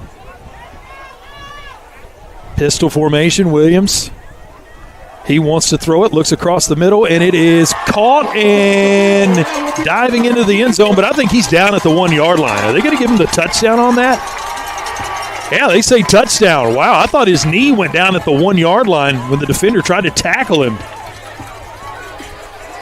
So a touchdown by JCM here right before the half. After the failed Union City fake punt, it's now 26-6. Macari with the extra point. It is up and it is good. So new score from Hub City Central Stadium. It is JCM 27, Union City 6 with 28 seconds to go. Yeah, Union City went for it, took their shot, took their chance. Had a pass play drawn up, close play that just didn't go Union City's way. JCM doing what they've done a few times here tonight, taking that opportunity and turning it into good fortune for themselves. I think this is a JCM team that last year, Coach, really surprised a lot of people and did a lot better than folks thought going into the season. This year, expectations were high, but they had a rough start to the year. They're sitting at 3-5, the same record as Union City, but still, they only have one region win coming into tonight's game. Now, they play Halls next week. I was going to say, this region, it's kind of like the SEC. It's not easy to get wins, no matter who or where you are, but everybody fighting, clawing for some of those final spots, and these two are two of those teams we're talking about clawing for those final spots. Kari's kickoff goes down the middle of the field. A bouncing ball fielded at the 5, 10, 15, 20, 25, 30, and that's Jenkins on the return, and he gets it up to the 30, the 37. Yeah, a couple of really good blocks there on the outside, but JCM still filling their lanes. No room for Jenkins to avoid those second 2 or 3 defenders back there. 27-6 the score, as Union City will try to maybe bust one loose here. A long touchdown. Again, Golden Tornadoes get the ball coming out of the locker room. Skates will come wide to the near side. Jenkins will go wide to the right side. Jenkins Thompson over there singled up if they want to go that way. Under center, throws it out into the flat. Pass is complete to midfield. That's going to be a first down, and that's Adrian Crawford with the catch on the Herman Jenkins Motors first down for Union City. 15 seconds to go, and they'll stop the clock as they move the chains. They'll wind it. Thompson will spike it there with 9 ticks left. So 2nd and 10 when we get back to action, as Thompson will go to the sideline along with Crawford to get the play call. Yeah, just trying to get Crawford in space right now. Again, we haven't really seen him try to hit one of those wideouts. Skates usually the deep threat for Union City. We've seen him connect a couple of times this year. He had Jenkins singled up over there on that short side of the field. But Crawford motioned that way. Just kind of funneled in behind Jenkins. Who we got coming out here to the near side looks like Skates again. Yep, Skates to the near side. But you can see that that defensive help kind of shading both sides now, actually. Yep, Thompson dropping back on what could be the last play of the first half, and it's down the sideline, incomplete through the hands of Crawford. 3 seconds to go. He had a chance, and that would have put Union City in field goal range, I think. Oh, absolutely. Landros' leg, they could have attempted a field goal there, but now – with just 3 seconds left, you're going to just have to take a deep shot and hopefully. Well, you always got that opportunity of a pass interference, too. Well, of course, it's different in high school. It wouldn't be a spot foul. I was about to say, you can get you something down there and get you a little PI around the 20. You come it still gives you 15 more yards if you do get it or somewhere around there. And then guess what? You got a little bit of a chance to get it into the end zone a little easier. Thompson goes under center. Take a knee right here. Yeah, we'll see what he does. No, he drops back. They're going to throw it across the middle, incomplete, and that is going to do it. Into the first half as 1-2 quarters in the books. 27-6 the score. JCM leads Union City here as we roll into our halftime show here from the Herman Jenkins Motors broadcast booth on Froggy 99.3 and Radio NWTN.com.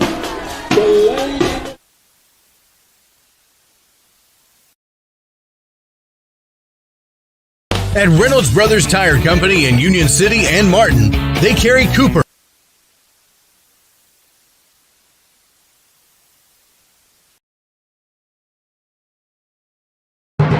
There's a special feeling you get when you get to the football stadium in a small town on Friday night. It's a feeling of pride in your team, a love for your community. A lot of community pride rests on its athletic teams. In Union City, we feel that pride in our teams, our schools, and in our people. Join us. Be part of what makes this a great place to live. A tradition of excellence in academics and athletics. From the City of Union City.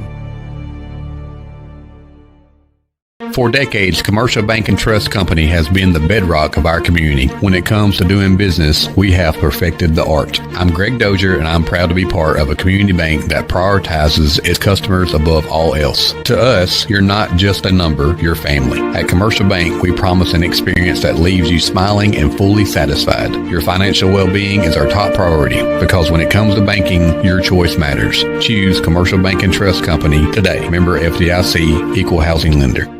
Got a leaky roof, missing shingles, or maybe it's time for a total roof replacement? No matter what your roofing needs, KB with ARS Roofing has you covered. From repairs and cleaning to full roof replacements and preservation, ARS Roofing is your trusted local expert, serving all of West Tennessee and Western Kentucky. Protect your biggest investment, your home, with the quality and care you deserve. Call ARS Roofing today at 731-636-9700 and schedule a free quote. ARS Roofing, making roofs look great again.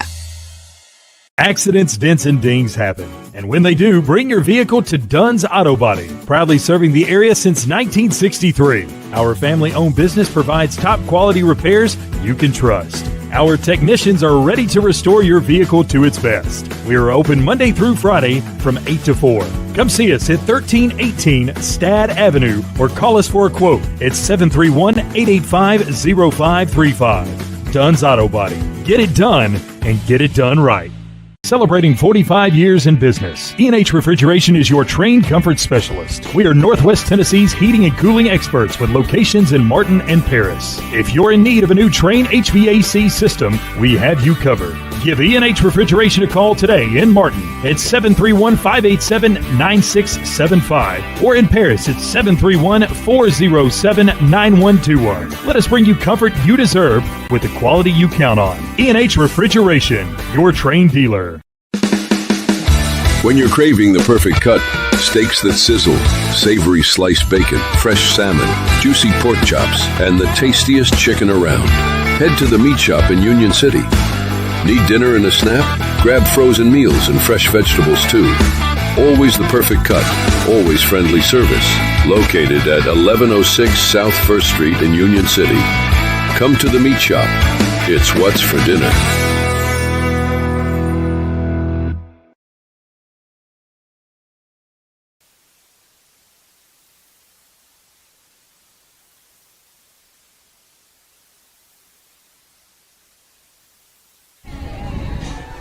Back here in the Herman Jenkins Motors broadcast booth, it is halftime here at Hub City Central in Jackson. A special thank you to our game day sponsors today, making this broadcast possible, amongst others, Lowrance Sound Company and Larkham Air.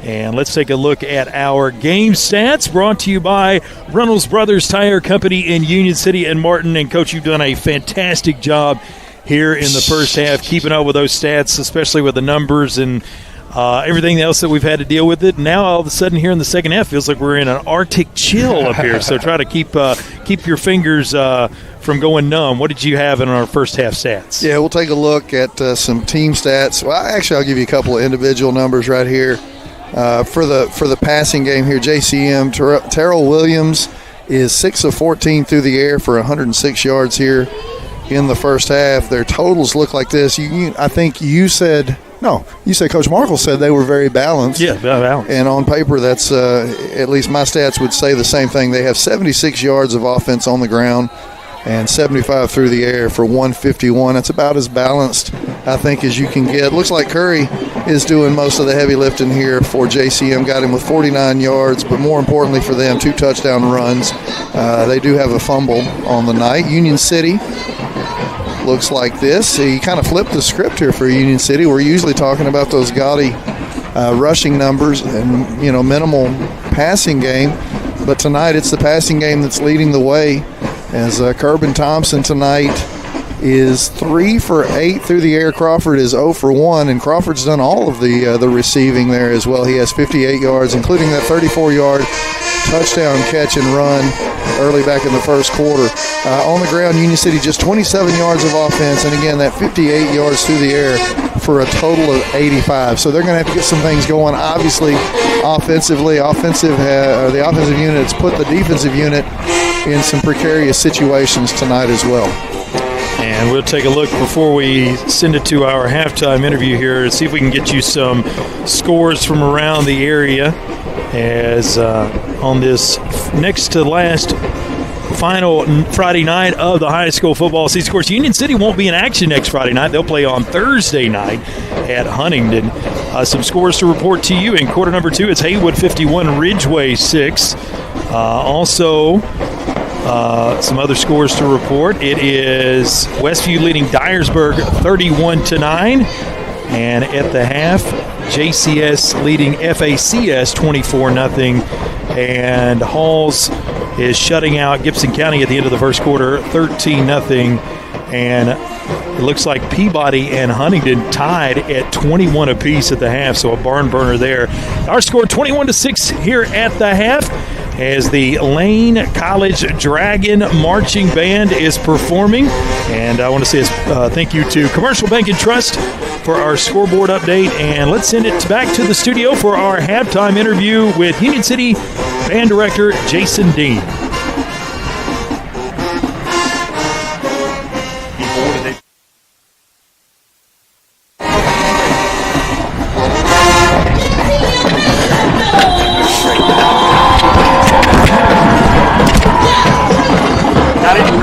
I took over as the director of bands in 2017, but I've been with Union City since 2006, so I've been here for quite some time. Talk about the long-term success of the band. I know that over here at Union City, of course, I'm obviously from the area myself. This has been a real pride point for this high school. There's always been a lot of participation in the band, and the band's been very good for a number of years. Talk about that long-term success and sustaining that. Well, I've known Union City band since I was in high school. I went to high school, Gibson County High School. In the early 90s, I won't tell you the exact years. I don't want to show my age, but I've known the program since then. I've known the directors. I know the people who've been through here. I actually student taught here in 1999. Once again, I won't show my age. So I've been affiliated and a part of the program since the early 90s all the way up to now. So, I mean, I've known of the tradition. I've been a very close friend to one of my mentors, John Easley, for a long time, and he showed me how to foster this tradition and to keep it going. And being here since 2006, when John Easley retired, it was a pretty seamless transition, and we've been able to uphold this tradition here. And one of the biggest things about this is that this is supported through our community, through our Board of Education. That is integral to the success of this program. And I would be remiss to say that I appreciate everything the community of Union City and Obion County and our Board of Education have done. That is what is the key to pretty much the success of this program throughout the years. I've interviewed a lot of coaches over the years in different states, and different levels.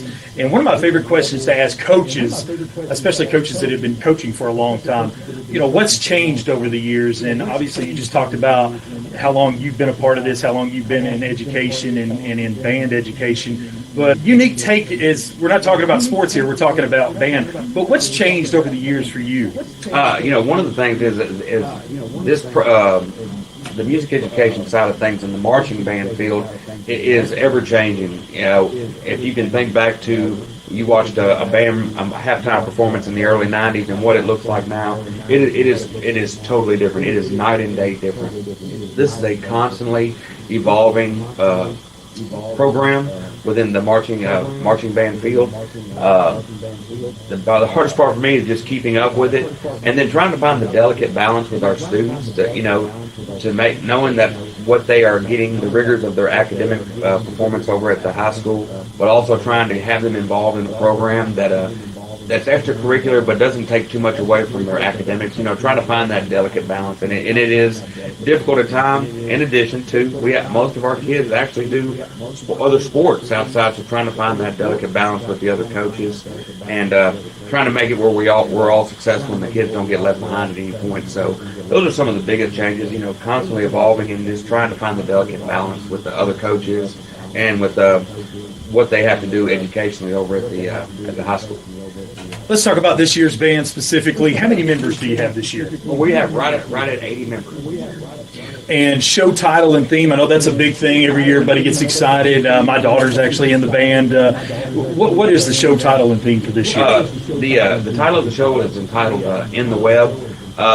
It can be taken any ways, like in a web of a true spider web, in a web of you're caught up in things in your life that can't get out of. You're kind of stuck. You kind of take this any way that you truly want to. We got our musical sources, everything from 90s Alanis Morissette. We're playing a tune of hers. We're actually playing a song from Jelly Roll, a very popular country music star right now. Liar. And then we brought in we have to have the classical parts. We did some 19th century Russian composer Dmitri Shostakovich, one of his symphonies, and then some early from 20th century music, Carmina Burana by Carl Orff. So it's a little bit of everything. We try to touch everything where people can sit in the stands and they're like, oh yeah, I know that. So it's been successful this year. You're in the thick of the competition season. I want to go back a couple weeks. UCI, you guys had your invitational out here. I know that's a big thing. I think it was last year you guys didn't get to have it because of weather, and it's huge that you got to host it this year. I know that's a big thing for you guys financially, and to be able to showcase Union City High School. Absolutely, and that was a great day. We had great weather. It was a little warm during the day, but it was great weather that night. But then we got to have a lot of different schools on our campus from West Tennessee. I think we had one from Arkansas, and they just raved about the way our facilities look. Everything from our football stadium to our school buildings. They just everything's clean, and that's a testament to Mr. Kennedy and all the maintenance people here that we have at Union City to have a great campus that people like to come to, and it was a very positive thing for all the bands that came here to get great commentary, to learn how to get better throughout their seasons. I'm not going to ask you to go through all the results this season at the competitions, but if you want to, you can. But I know last week you guys were at Gibson County, made it to the finals, 4th place overall, I believe. If you want to talk about some of the results you guys have had this season so far. It's been a great season thus far. We've been to three competitions, and in every competition we've won our class, which means we're competing against bands that are similar in size to us, not necessarily the school size, but the band size. We've won first place every time. And in a couple of situations, we've actually placed higher than bands that are in a much bigger school than us and have a much bigger band than us. So everything is working really well this year. We've got a great program. We've got great kids.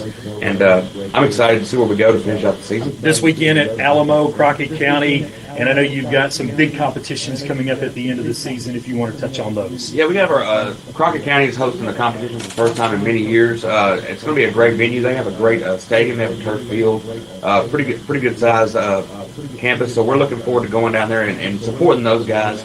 That's what it's all about. Crockett County, they brought their high school band to UCI.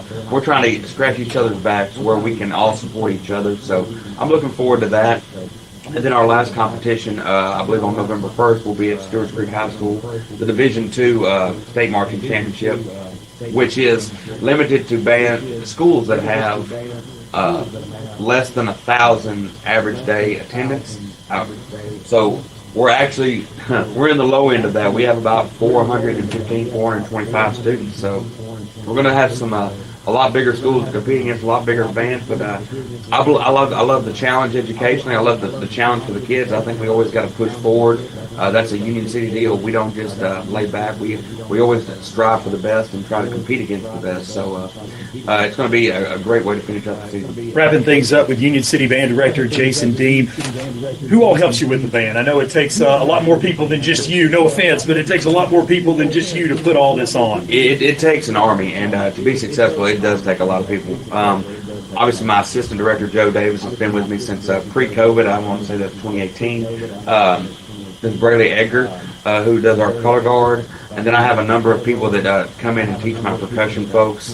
And definitely I'd be remiss to not thank our parents and boosters that help on a weekly basis, whether it's flipping burgers at a concession stand or pushing equipment out for performances. It takes all of us for these kids to be put in a situation where they can be successful.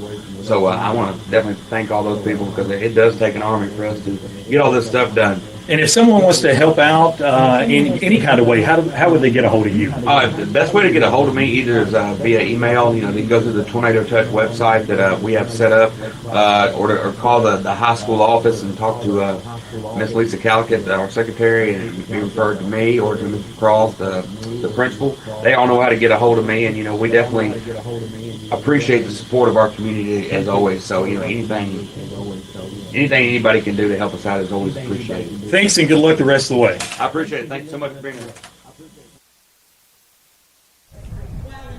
Back here at Hub City Central as JCM leads at the half over Union City 27-6, as the Lane College Band just finished up their halftime routine and doing some more honoring here as it is senior night for JCM. When we return, we'll get ready for the second half between JCM and Union City as the Cougars lead the Golden Tornadoes 27-6 here and from the Herman Jenkins Motors broadcast booth on Froggy 99.3 and RadioNWTN.com.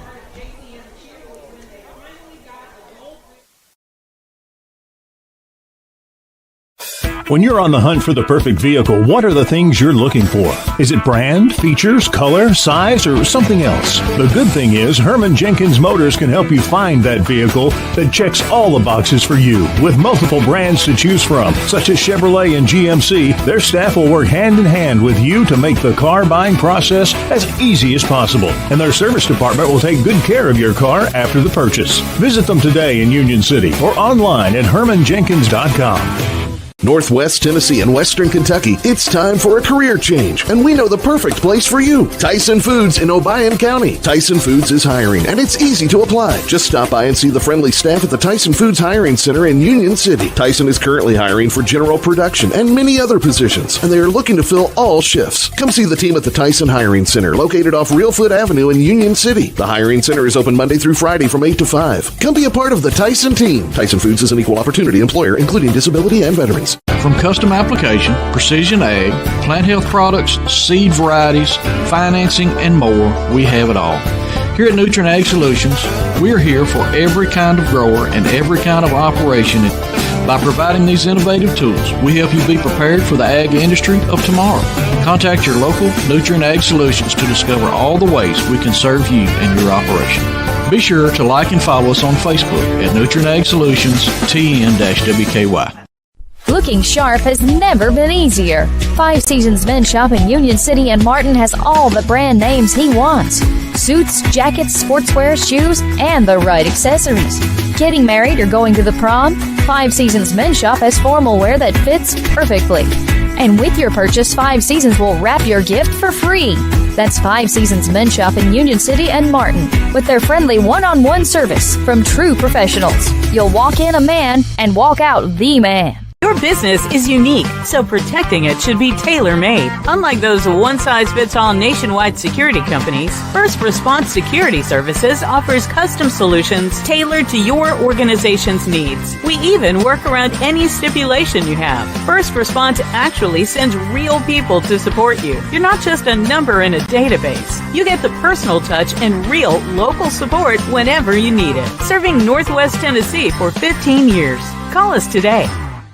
A good foundation. At Allen Searcy Builder Contractors, they know that it's the essential part of having a successful project, but it's also an important element in each relationship with their clients. Understanding and protecting the interests of each business they serve is why Allen Searcy continues to be the source for major commercial projects in our area for over 40 years. Allen Searcy Builder Contractors can help you with your project from concept and design all the way to construction. Call 885-7633 or go to allensearcy.com.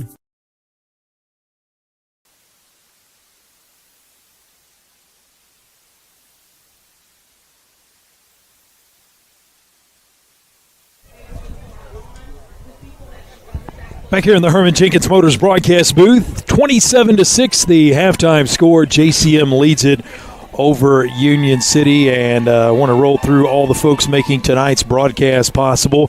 Still 2 more quarters of play, and Union City will get the football out of the locker room, and for the Golden Tornadoes, really need to get something going here to close the gap early on in the second half, as the winner of this one will go to the playoffs. Most likely, we'll look and see and make sure everything checks out that way, but a winner will go to the playoffs and the loser will be headed home. Of course, still 1 week left in the regular season as Union City travels next Thursday night to Huntington, and JCM will be hosting Halls. Thank you to our broadcast partners, including Herman Jenkins Motors, Lowrance Sound Company, Larkham Air, Davis Clothing in Lexington, Domino's Pizza in Union City, Tyson Foods of Obion County, Roadrunner Driving School, Home Builders Mart, Jerry Ward Autoplex, Meat Shop, First Response Security Services, Dunn's Auto Body.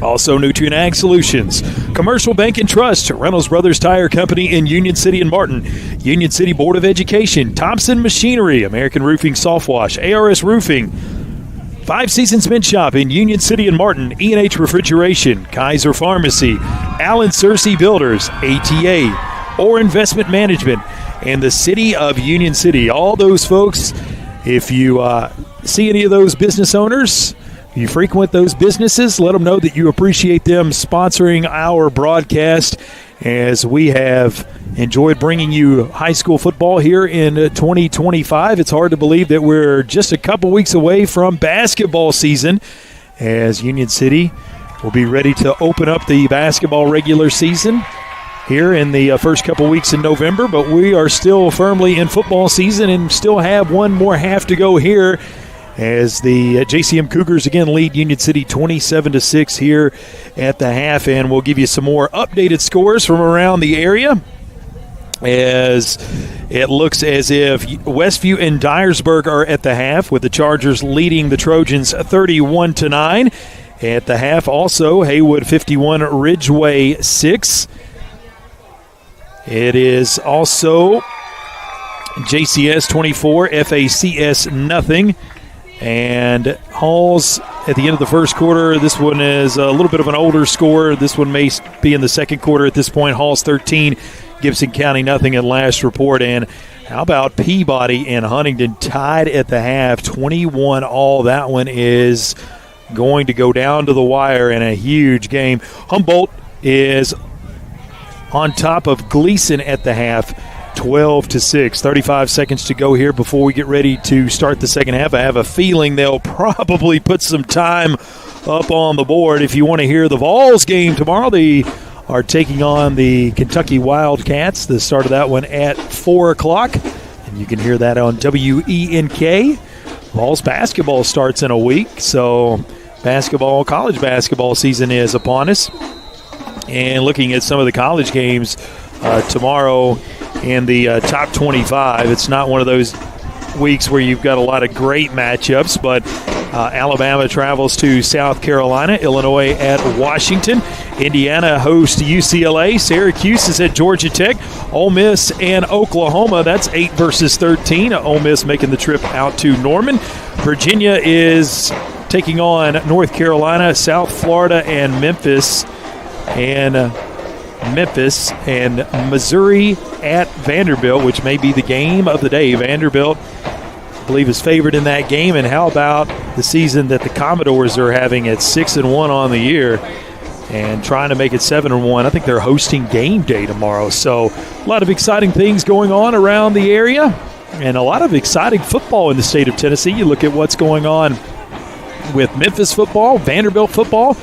The Tennessee Vols are having a good season. UT Martin sitting in second place in the Ohio Valley Conference Big South. So a lot of good football in our neck of the woods. And right now we're just getting ready for the second half of this one, as both teams have made their way out on the field. And boy, if you wanted to look for entertainment here tonight, you came to the right place. Not only have we seen senior night before the game, but we saw the Lane College band at halftime, then some more senior festivities And, oh, by the way, there's been a football game as well. So there's been a lot going on. Coach, glad you've joined me again. I want to give you an opportunity here. Don't know if we'll get a chance to squeeze it in on the broadcast any other place. But a fantastic season from the volleyball team. Obviously not the ending you wanted, but another historic season by those young ladies in back-to-back incredible years that people will be talking about for a long time. Yeah, I think so. Obviously, you can't really say enough about the senior class, what they've done over the last couple of years. I don't want to. I'm losing my papers now. I put stuff on it. I certainly don't want to take away from any team that's been at the state tournament, but we felt like we took a team up there that at least, kind of could compete a little bit. Only able to take one set last year. Really thought we had an opportunity to do something similar. I told people, and I went and talked to other people, and I said, look, I'm just going to be as honest as I can about our expectations. I don't think any of us thought we were going up there to win a state championship, but we did feel like we could win a day, and it just didn't happen for us. I think that is going to happen in the future, but what we kept on telling the senior bunch, 8 kids, and when I say that, we've got 8 kids, and that was, we played a couple of sophomores, but no junior class whatsoever. We didn't have any juniors on the team, no sophomores last year, so that was the way it's been the last couple of years. We've really rode these gals and a couple of others that graduated last year, and so couldn't win the day. I do feel like this volleyball program's headed in the right direction. Coach Graham's done an outstanding job coming, kind of back out of hiatus the last couple of years and got us heading in the right direction. And then my daughter coming in and is going to start the middle school program, which you got to have. The only way we can have a program is to start it, back in the 6th, 7th, 8th grade. Sure, we can have some good years like we've shown the last couple of years, but to really have a sustainable program, we've got to start it down there in the middle school. And I think Abby's going to do a great job of getting us headed in the right direction down there as well, so that we can have, it's not where we get there and we're happy to be at state, but where we hopefully get to the point where we're trying to compete with some of these teams at state. And to be honest with you, West Tennessee, we're playing catch-up. Our district, especially us in Gibson County, have been the last couple of years, and we haven't won a match yet. But you look at Dyer County, I don't know how they finished up, but I think they were playing in the championship game again for the second time this year. Crockett County, headed up there. There is good volleyball in West Tennessee, but again, we're kind of playing. Well, it's still such a young sport in this part of the world. Again, I know I talk about the time I spent in Alabama, and I learned when I lived down there that volleyball not only is a huge sport, but they've been playing it for 50 years down there. And when you've not been playing it, I know I wasn't in school a short period ago. It's over 20 years now, but there was no thought of playing volleyball. So it's come a long ways. It's still got a long ways to grow, and with people like you and your daughter and Coach Graham and everybody involved over there, I have no doubt that great things are to come down the road. Ball's teed up at the 40-yard line. We are ready to get back to action here in the Herman Jenkins Motors broadcast booth. 12 minutes on the board, and kickoff will go right down the left hash. Fielded there by Small. He cuts it up the middle and gets to the 30, 32, and maybe the 33, and that's where Union City will start the drive, 1st and 10. So decent field position there for Union City at least. They really got to get something going here on this opening drive, you would think. Other than their first possession they scored on, right? Yes. Not really a whole lot to show from that. Again, we usually talk about some positive numbers there from a rushing aspect, and you look at things and they had more passing yards than, and that's not to script. They do want to be a little bit more balanced, but they always want that bread and butter to be that run game. Thompson hands it off. No, flicks it back. This is Jenkins, and a flag flies, and the ball is loose, and official threw the flag was down. Was a beanbag down? Yeah, the beanbag was thrown. I thought maybe so we got a lot to unpack here. If it's a fumble, then the flag would be null and void. They could decline that if it's against Union City. I figure it's a hold against Union City. It is a hold. I just think they had the runner down before that ball popped out. Yeah, and no indication that it's a turnover, but the official did throw something. I thought he threw a beanbag, but maybe a secondary flag. So it'll be a hold against the Golden Tornadoes, which will put it back at the Union City 25. I guess that's the one thing. You can say both these teams have played other than a couple of turnovers.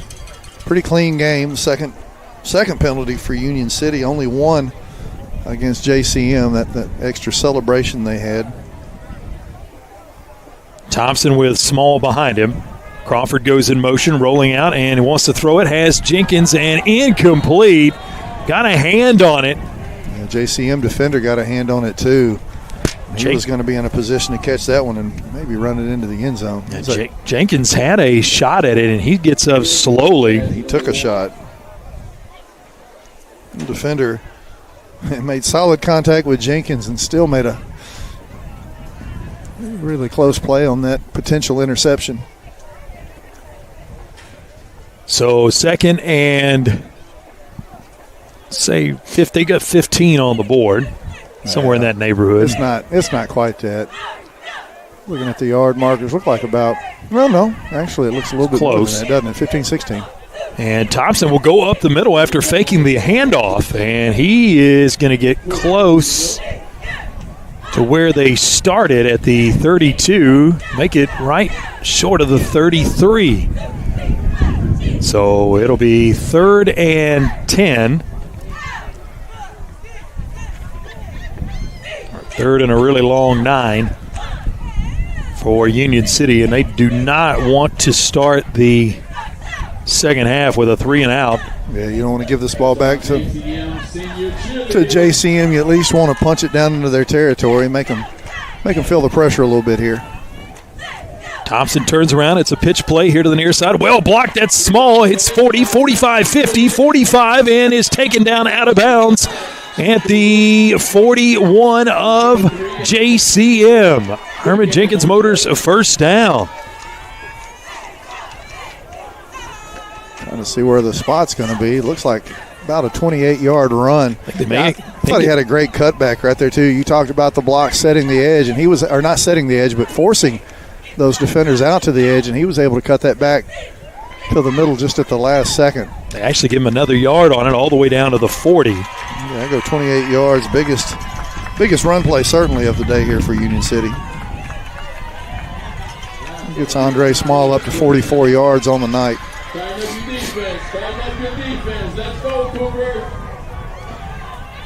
Union City breaks the huddle. Thompson with the keeper off the right side, and he surges forward. Now the pushback from JCM. But with the forward progress gets him all the way down to the 35. So, 5-yard pickup. That's what Union City wants, man. They just, somewhere between 3 to 5 yards a pop, and somewhere in there you mix off one where you break it like Andre Small did a few minutes ago, 28-yarder.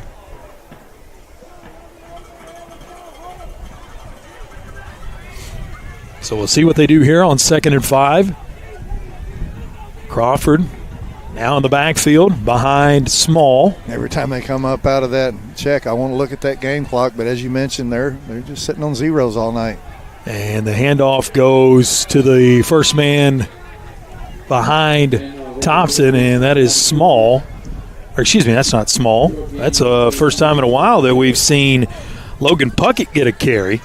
Yeah, didn't get involved much, if at all, last week, but he is one of those solid short yard guys. Well, with Puckett was in the rotation. He's been a player all season long, but as more players have come back from injury, I think he's kind of getting a little lost in the shuffle. Yeah, I think he's definitely a bright future fullback for this team.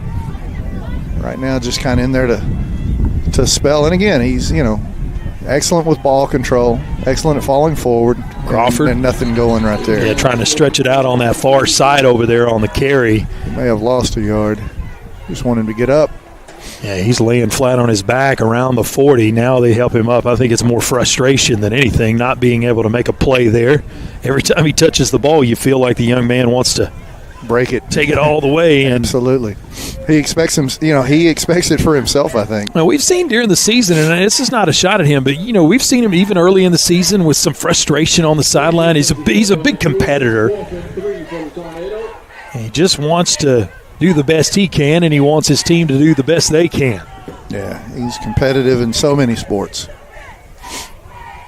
They got 4th down on the dial it down over there. 4th and 4, Union City going for it, of course. Thompson drops back. It's going to be a throw down the sideline and incomplete, just out of the reach of the receiver streaking down the sideline. I think that's Crawford again. They had 2 guys in the area. That's going to be Jenkins.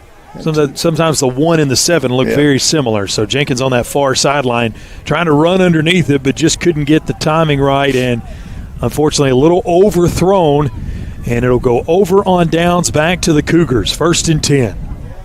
Yeah, offensive line did a pretty good job. I felt like they, gave Kerbin Thompson some time, and he did have the correct recognition. 2 guys in the area, and Jenkins he definitely had some room there. As he got in behind the defender, just unable to connect. And so now JCM will take back over the football, leading this one 27-6. 2 backs in the backfield with the quarterback on either side of him, with 2 receivers here to the near side. Handoff goes to the running back. That is Curry, and he's going to have a gain up to the 39. Make it the 38. Now they say now it's right between the 39 and the 38, somewhere in that neighborhood. We'll go 38-ish. 3.5-yard pickup. We'll go 4. Give him 53 yards now on the night for Curry. 2nd and 6. We saw him go through the air quite a bit. You think we see? I think you see a lot more ground exclusively, game. But you can't. A little additional ground. You can't, pack up the campsite just yet. And now this will make things harder for JCM, as they'll have a pre-snap penalty, false start. You said you were seeing maybe a little bit of movement there in the first half. Thought I saw it a couple of times anyway, first half. They got him this time. 5-yarder. Yeah, that negates the previous run there by Curry, and also they'll go behind the original line of scrimmage by a yard, so 2nd and 11. I'll say this. It was either a couple of motion penalties that didn't get caught in the first half, or you had some guys busting off that line really, really quicker than I thought. So we'll see if the Cougars go to the air here, and Williams will throw the pass. Almost picked off, and if Skates could have got to it, he could have walked into the end zone. Oh, yeah. Broke it up. They were looking for, here on the near side, the receiver. That is Michael Massey. Thing is here, for Union City to get back in this, you're going to have to make a play like that. The defense is going to have to get you a turnover. There was 1 turnover back in the first half, but I'm talking a pick 6, and he had a pick 6 in his sights. If he could have just maybe reached out and snatched that one out of the air. Yeah, try to go with a receiver screen there, the extended handoff to Massey. Skates read it well. It's now 3rd and 10. Looking for the Thompson Machinery defensive stop is Williams will throw it down the right sideline, has a man, and it is incomplete. And great defense by Rodney Jenkins, who is able to recover and not get the penalty marker and knock it away. Yeah, and that's tough to do. You talk about not getting the penalty marker, because that's one of those big-time, next level back shoulder throws. The receiver did a nice job of tracking that ball and stopped at the right time. Jenkins timed it up just a little bit better. But the most important part of that was the avoiding of the contact.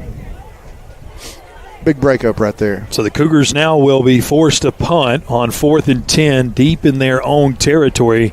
Union City should get some good field position here, as we'll see the punter Mahari come out. He almost had one blocked earlier. He did. Crawford back to return this one. Another good pressure. It's returnable. Called at the 35. Crawford 40. Comes near side. Got some room. 45. Eludes another man. 50.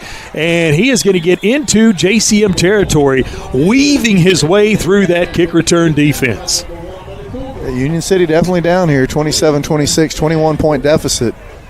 But still a lot of football to be played. And playing with a lot of life here these first, well, I was fixing to say these first couple of possessions. I thought they had a nice drive on their opening possession, and then maybe even better defensive stand to get the ball back here past midfield now. Nice return, though, there by Adrian Crawford. Looks like he cut it, changed directions once and then cut it back one time. On the Cougar 45, that's where Union City starts, 1st and 10. Thompson looks over the defense before he goes under center. Pitch play. This is going to be small on the far side of the field, and he is going to have a nice gain on first down all the way down to the JCM 39. I kind of like this adjustment we've seen offensively by Union City in getting small outside the tackle box there. He was having a tough time running it earlier in the game. He had runs of 4, 3, loss of 1, 0, another 0, net gaining yardage situation. But they've allowed him the opportunity to get on the outside on some of these pitch plays, and because of that, we've seen a 9-yard run, we've seen a 28-yard run, and right here another follows that up with a 7-yard pickup. Receivers on either side. As Thompson wants to throw it, throws it down the sideline, and it is incomplete, but we've got a penalty marker down. Reached up and grabbed the receiver, streaking down the sideline. LeCourneau. Yeah, you saw him. He kind of slowed up right there, and it wasn't of his own doing. He was being held. Yeah, reached up and grabbed they don't wear nameplates in high school, but that looked like where that grab came. He looked like he grabbed him kind of on the top of the shoulders and just tried to slow him up. And, when you're out in space like that, the officials, they're going to see that just about every time unless they're just not looking. You're singled up one-on-one out there. It's pretty easy, obvious. Pretty obvious. That's a 10-yard penalty, and more importantly for Union City, it's a first down pickup. Yep. Herman Jenkins Motors first down via the penalty. Union City sitting just outside of the red zone. They haven't had a red zone trip so far. Their first touchdown of the night came on the long play there by Crawford. Union City has not scored since that first possession in the first quarter, so it's sitting on 6 for a while. Thompson will call his own number off that right side, and he gains 7 or 8 on that first down play into the red zone. Not quite a first down, but gets it down there close to it. And that's in the First Response Security Services touchdown. So correction on that number, that is actually Elijah Simpson. It's not what my roster says. But we know they've changed numbers from time to time.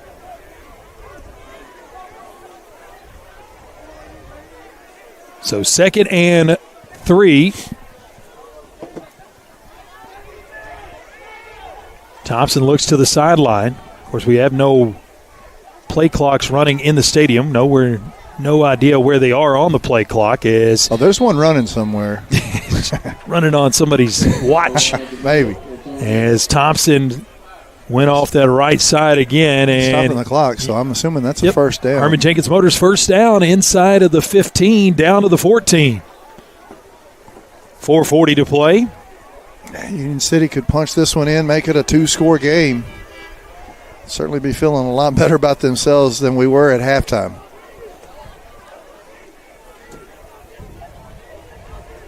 Christian Jones will go out. He has got a little bit of a limp. Hopefully he's okay.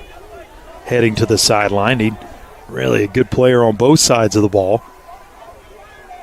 And here's the pitch by Thompson. Looking for, this is Crawford reversing field. 10, 5, 4, 3, 2, 1. How did he get into the end zone? I don't care. He got in. That's all that matters. Or did he?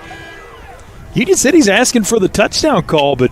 Well, that's what I thought. How would he not be into the end zone? He didn't go down. They're spotting him just outside the end zone. Wow. I didn't hear a whistle. Sometimes, they're going to get together and talk. Or are they getting together and talk? Yeah, they are going to get together and talk about it. Right now, the indication is spotted at the 1. I don't think there's a penalty of any sort. Yeah, I think they're saying in our replay it's a touchdown. Oh, there's a penalty against Union City. Okay. Look like so maybe a hold or a block in the back. Yeah, block in the back. Got too many indications up here. Well, block in the back is what he indicated, and I didn't see it, but I would say believable because Crawford did reverse field. Yeah. So maybe somebody. You would think it was a block in the back. But never saw a penalty marker down. Well, not only that, usually you get the officiating crew, they'll at least look over at the press box or maybe look at the opposing bench and let them know what's going on. 4 minutes to play here. It's still first down. I don't know how many yards to call that. At least that's what the dial-it-down says. Here is Crawford with another run. He is trying to get to the corner, and he is going to be stopped. The JCM defense chased him down on the far sideline. Crawford just now getting back on the positive side with his runs. Of course, that one -14, he had that 14-yard loss. Chewed up a lot of his yards. Loss of one on the play. It's second down. Already down to nearly 3 minutes to play here in the third. Clock has moved a lot here in the second half. JCM's kept it on the ground. Union City, obviously, that's their bread and butter. I like bread burgers, too. So cold, I can't even talk. Thompson off that right side. Yeah, it's hard to see from where he's still pushing forward. He is going to be stopped inside of the 10 and doing the best I can looking through everyone. Looks like he's going to be around the 7. Yeah, he can still get a first down without getting in the end zone. So third down for Union City. What is that first down marker there at about the 5, just inside the 5? I think it's inside of the 5, but not quite to the 4. And they say he is down at the 8. Yeah, down 3 scores as it is. You assume it's going to be 4 down situational play here anyway. So you've got a couple of runs possibly to get this far. Got to take a timeout here by Union City first. Dunn's Auto Body timeout here. 27-6 our score from the Herman Jenkins Motors broadcast booth.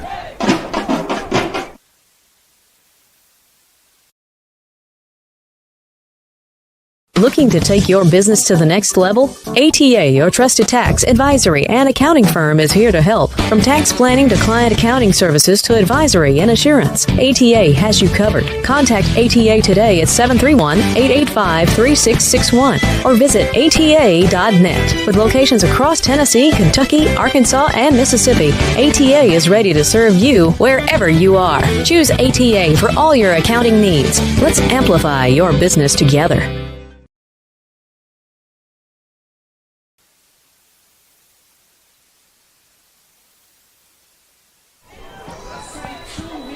Here in the Herman Jenkins Motors broadcast booth, Union City wanted to talk about it. They burned their first time out of the second half on a 3rd and we'll say 4.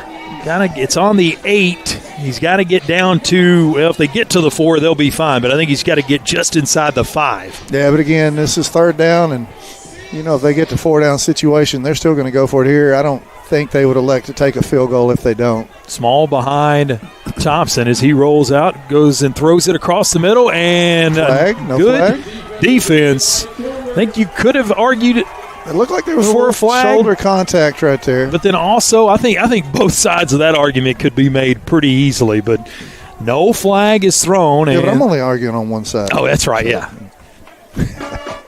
I can make a great argument either way, but I definitely would have liked to seen that flag get thrown. And so it's going to be 4th and 4.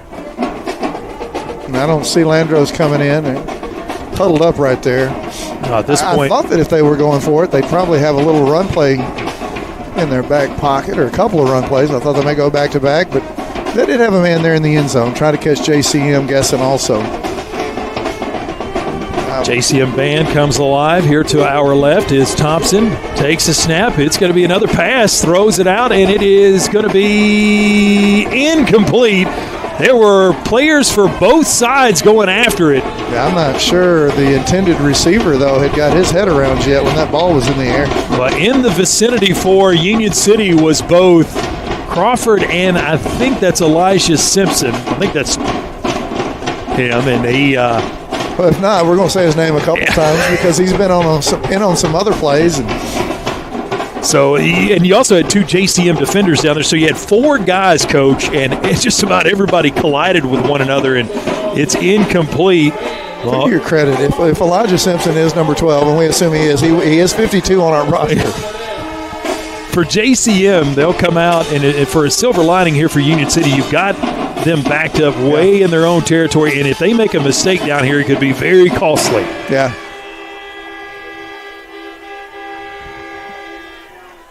JCM will run the football. 15, 20, almost broke it, 25. It'll be a first down carry, and that is back to Vaughn. Yeah, it's exactly what JCM wanted on that first down run. You know, they were just trying to create a little bit of distance. Well, forget the distance. Let's go ahead and run this thing for about 16, 17 yards and pick up the first down. So 1st and 10 for the Cougars. Yeah, Cougars are fine with the way this quarter's gone. A lot of clock running off, and they still sit there with that 21-point lead. Union City has threatened a couple of times, but no points to this point in the second half. Here's another run. The give will go to the back, and he is stopped at the 30. Cameron Beeler on the tackle.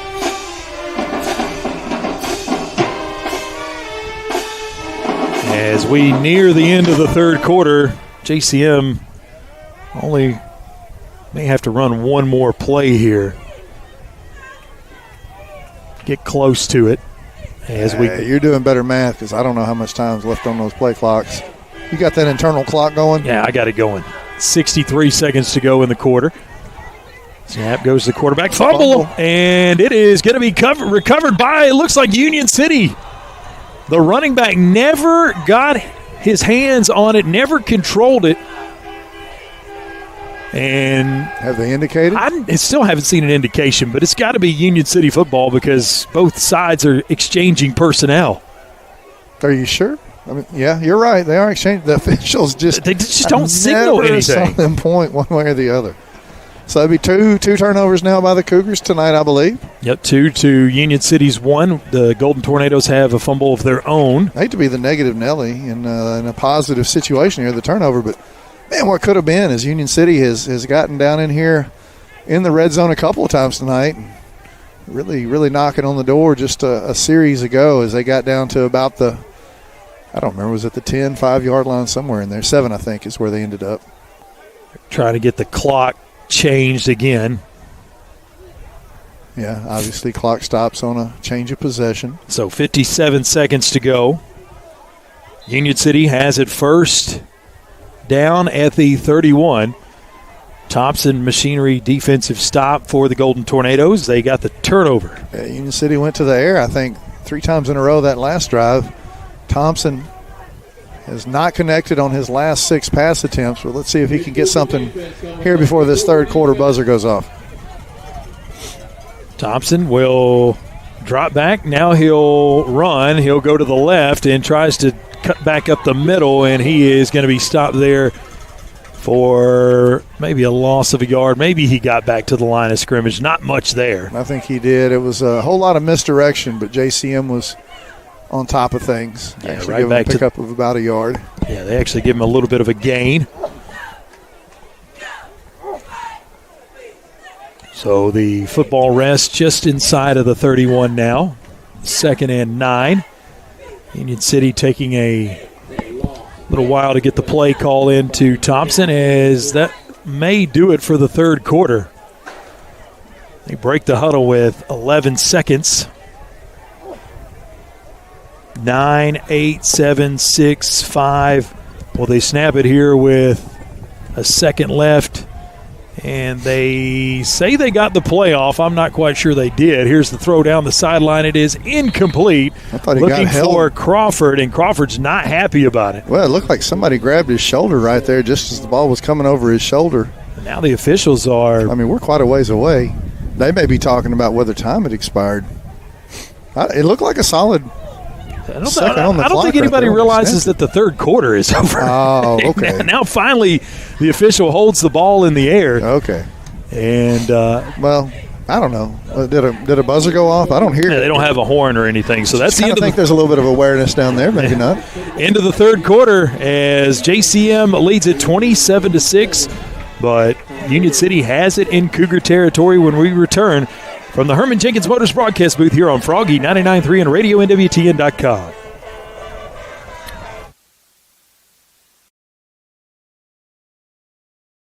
At Jerry Ward Autoplex, we want you to drive home the best vehicle at the best price. And did you know many of our vehicles are factory program vehicles that manufacturer employees drove for a year or less? These are trusted, basically new vehicles at pre-owned prices. We got a great family vehicle, plenty of room, with low miles, still under warranty, at a very affordable price. Like I always said, don't dream it, drive it.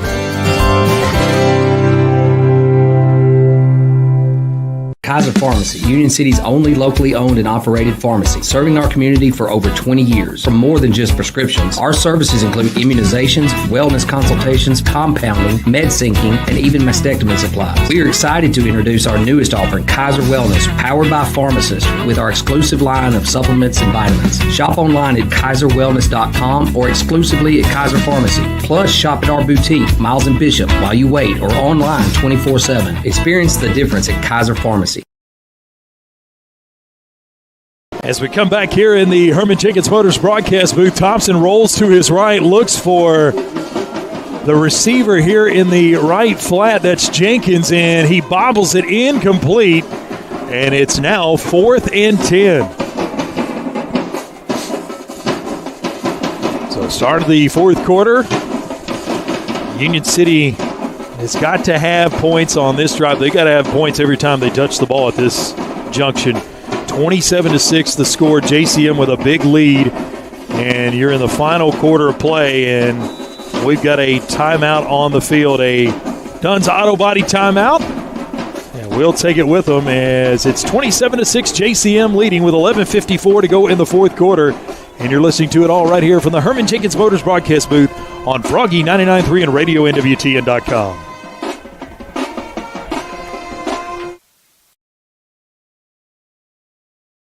At Orr Investment Management, we believe everyone deserves a clear path to their goals. Jamie Orr and his team have offered personalized securities and advisory services tailored to your unique needs for nearly 20 years. Take the necessary steps to secure your financial future today. Visit Orr Investment Management at 1208 Edward Street in Union City or 849 Volunteer Drive in Paris. Your future is our focus. Securities and advisory services offered through LBL Financial, a registered investment advisor, member FINRA SIPC.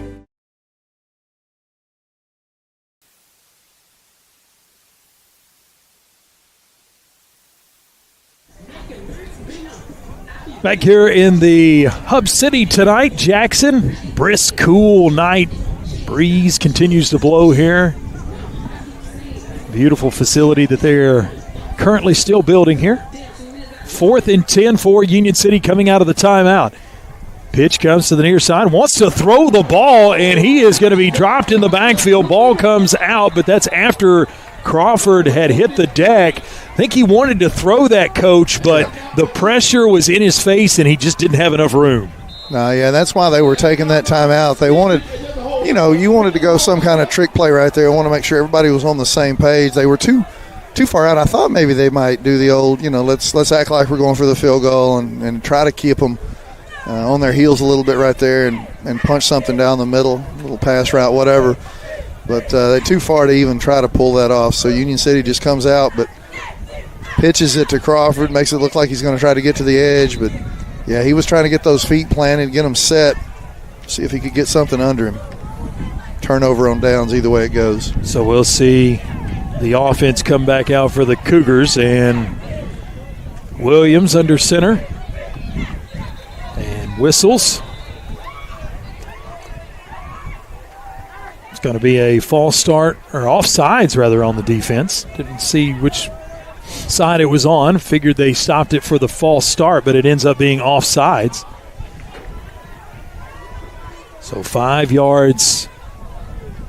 free yards for the Cougars, as they now have it at their own 48. And any kind of points here by JCM on this drive, and it's already going to be a tall task for Union City, but any more points by the Cougars, and I'm not sure Union City's going to be able to come back in this one, but you never know, as Curry breaks a tackle off that left side and is able to lunge forward for a first down into Union City territory, down to the 47-yard line.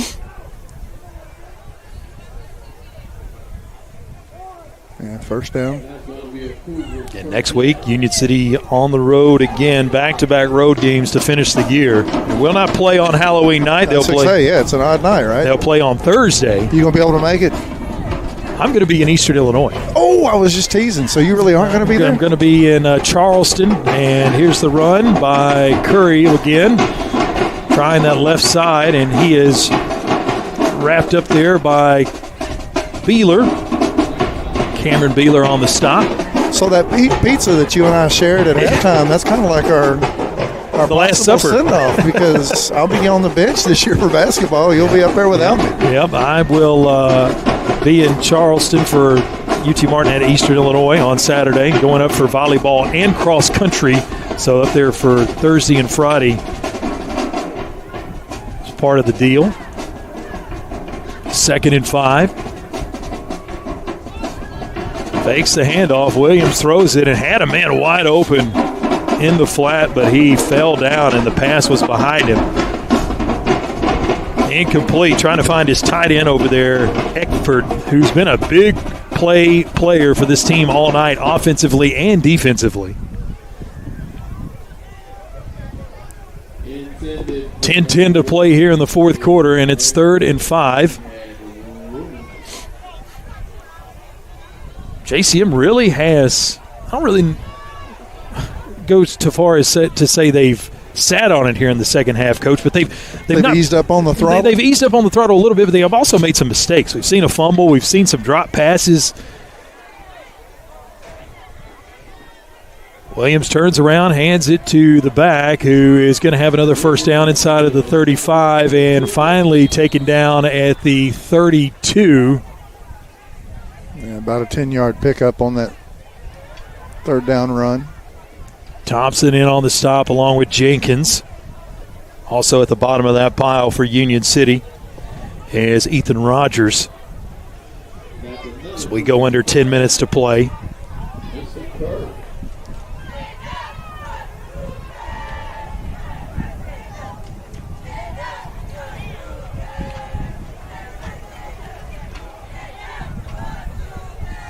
Williams under center. Receivers either side, one back in the backfield behind him. Union City with playing tight to the line, no deep safeties. Wow, the entire right side of the line moved for JCM, and kind of a hesitation by the officials. I didn't think they were actually going to call it, and then it was called about a second and a half after it actually happened. The entire right side of that offensive line jumped off there, and they are going to be backing up 5 yards on the penalty.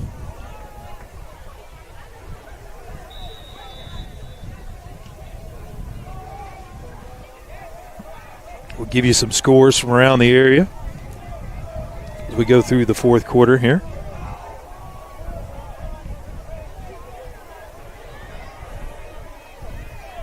But before we do that, Williams will come under center. Give goes to Curry. A great tackle there by Elijah Simpson before he could get anything going. He got a yard, and that was all he got. Ball rest just shy of the 35.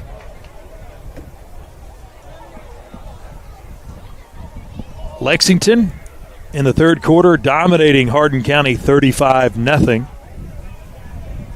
Crockett County all over Chester County, 34-0. JCS leading in the fourth quarter over FACS, 38-13. A lot of blowouts tonight. I want to check on that Peabody score in a minute. That's the one everyone's keeping tabs on. Throw out to the receiver on the right sideline. Complete down the sideline. 10-5, 4, 3, 2, 1. Boy, that kid's got some speed. Touchdown, JCM. And on the reception is number 4, they said. Michael Massey. And Union City has a player down at the 40-yard line. His helmet is off. Didn't see what happened, but he is in all kinds of pain. After 3 straight incompletions by Williams, comes up with a 35-yard strike. Last completion he made was a 13-yard touchdown. Ethan Rogers is the injured player for Union City. Hopefully he's going to be okay. They're out there checking on him right now. In the fourth quarter, Gleason leading Humboldt 22-18 with 10:20 to go in the fourth. After the touchdown, 33-6 the score with a extra point pending. And we're going to hold it here as they continue to check on Rogers. I don't want to see that. I know Rogers has spent some time under center. He has not spent time under center, but he has spent time as the center some this year. And Huntington has pulled away in the fourth quarter, 10:40 to play. Huntington 40, Peabody 21. Wow. Peabody's dream season. Yeah, maybe not surprised by I guess that there is a deficit, but maybe the amount of that deficit now. The wild part about that one is that game was tied 21-all at the half. So still time, though. Did you say there was 10:40 to go in the fourth? Yeah. Here's the thing. Peabody hasn't scored in the second half, and Huntington has dominated the second half. Huntington, Peabody, and also Milan, all in the top 10 when you look at 2A football across the state. Maharian to attempt the extra point. That was a high snap, and the kick is no good. Collision there. Hope everybody's okay. The snap kind of went back like a slow-pitch softball. Yeah. Gave a little bit too much height in that. Gave Union City's Gunners time to get back there, and they certainly did. You had three guys right there ready to make the play for Union City. 33-6 the score with 8:01 to play as the Golden Tornadoes will get the ball back here. It's definitely starting to slip away here. Again, the defense was up to the task there in that third quarter, Chuck, as they held JCM scoreless. Union City had a couple of opportunities, but unable to put points on the board, and that's all JCM needed as they've added a little bit of distance here halfway through now a little bit, actually, I guess it's a third of the way through, literally a third of the way through the fourth quarter here. Stay tuned for our post-game show as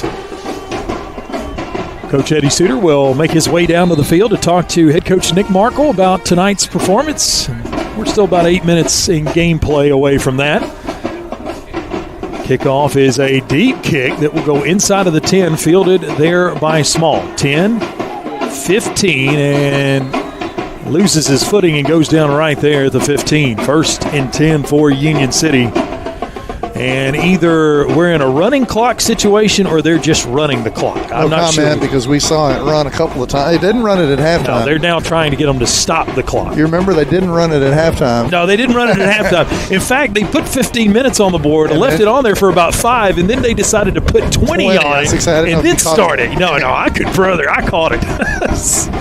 Because I thought this was the perfect week to have the 10-minute interview with Jason Dean. Thanks to Jason Dean and I thought actually when we recorded that, I thought that's going to be too long. Yeah. And we probably should have done 2 more minutes. He probably would have talked too. He doesn't have a problem with that, does he? He's proud of that program, man. He needs to be.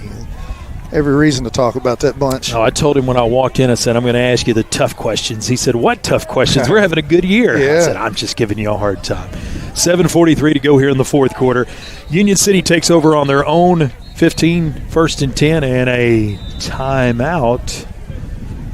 Golden Tornadoes. So Dunn's Auto Body timeout. That's going to be our final timeout here on our broadcast during the game.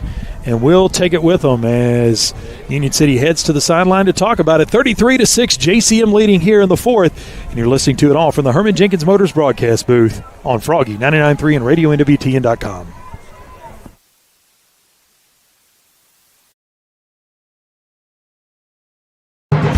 There's a special feeling you get when you get to the football stadium in a small town on Friday night. It's a feeling of pride in your team, a love for your community. A lot of community pride rests on its athletic teams. In Union City, we feel that pride in our teams, our schools, and in our people. Join us. Be part of what makes this a great place to live.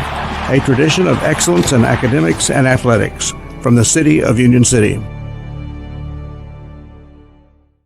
Ready to kickstart a career that'll take you places?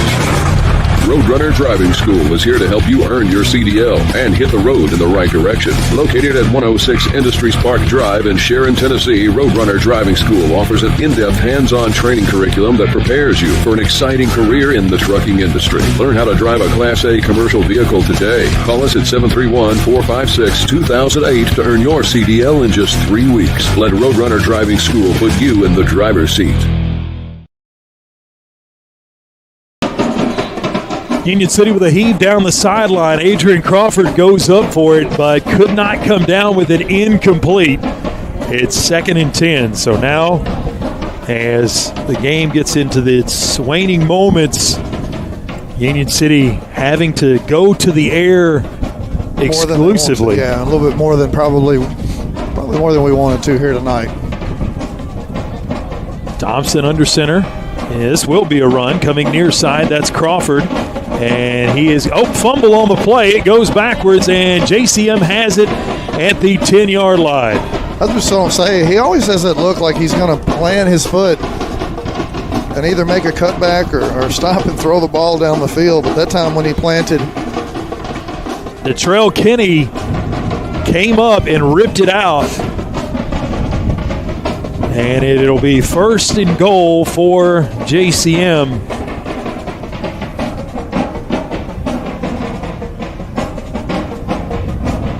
What do they got it marked right at the 10?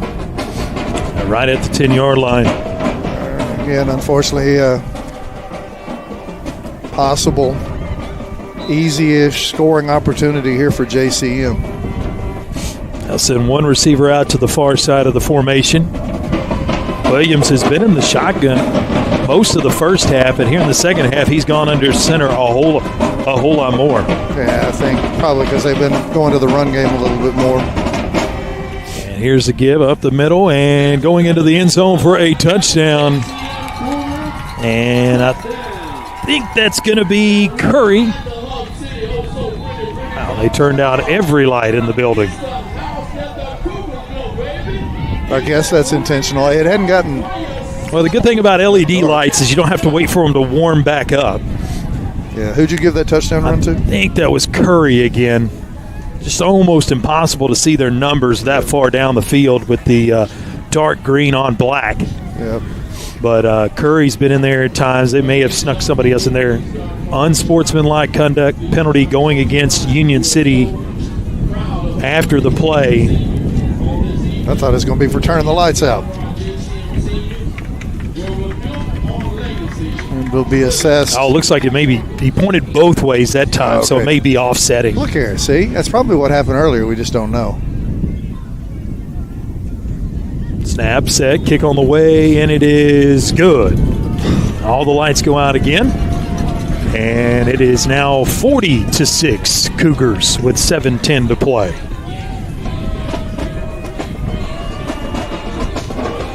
Making do right here. Yeah, you're right. They do come back quick. It's just kind of jarring when they go out completely. Here's the thing. I know the kids like that now, and it's the new popular thing, and I don't know what they're planning on doing over there at Union City. I don't like it. I mean, just keep the lights on. I don't mind you flashing the ones down that are on the crowd, but don't turn the lights completely off. Yeah, as I say, you can go dim and still have some activity, but it's, I know, I now sound like the old guy. Get off my lawn. Everything I say, I look back and I go, oh man, that's that kind of stuff people used to say when I was a teenager.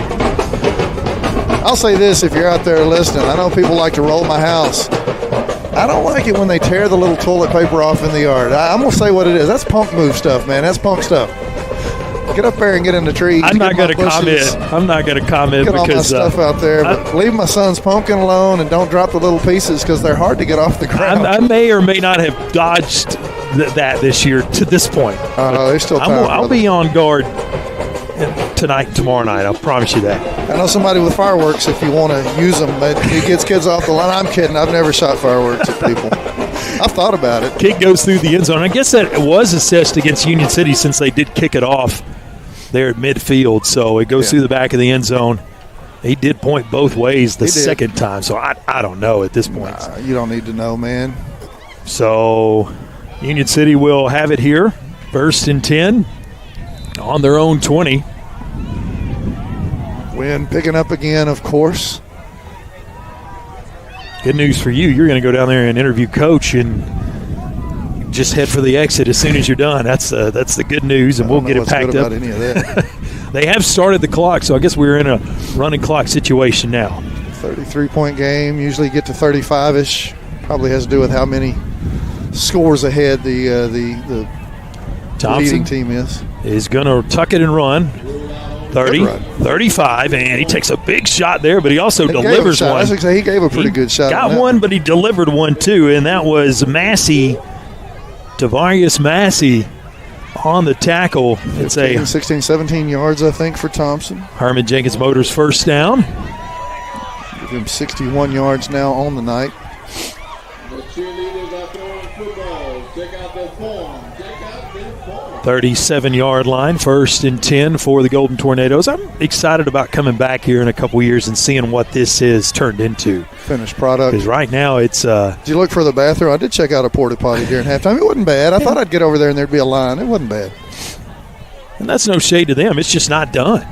I mean, it's not even close. Jenkins on the far side, 40, 45, 50. Is he still on his feet? No, he's back there at just past the 50. No shade, but I wouldn't have complained if they'd have said, hey, we'll come to y'all's place this year. Y'all come here next year. Y'all have a finished product. We'll be there, running water, bathrooms, and everything else. Concession stand, other things, I'm sure. There was people over there in line getting something. Yeah, something from they had a food truck over there earlier. And, shout out to all the fans that came and supported tonight. And cold weather conditions here in a band over there. Band will be competing. Yeah, they're down leaving in the morning. Alamo, yeah, they're getting up early. Always. To go. Always long days, man. Yeah, and I think they're going to finish up. They're not anticipating, and Crockett County's not forever away. Yeah. They're looking to come back at around 11 midnight tomorrow night, so it's going to be a long day for them. Well, the good thing about that last competition, I think they're leaving a day early. They're going to head out Friday. Of course, we have, Tornado Pride. A lot of the kids, not all the kids, but a lot of the kids will get out a half a day anyway, so I think the band's going to go ahead and head out and get up there and get ready for that competition. Thompson hits the man out of the backfield, and that's 28. Taylor, right? Kennedy Taylor, is that who that is? Perhaps. It is Kennedy Taylor. Things out of him this year. Certainly a bright future for him. Herman Jenkins Motors first down on the JCM side of the 50, down at the 31. So moving the ball. Yeah, Union City trying to get something positive going here towards the tail end of this one. We're about ready to roll under 4 minutes.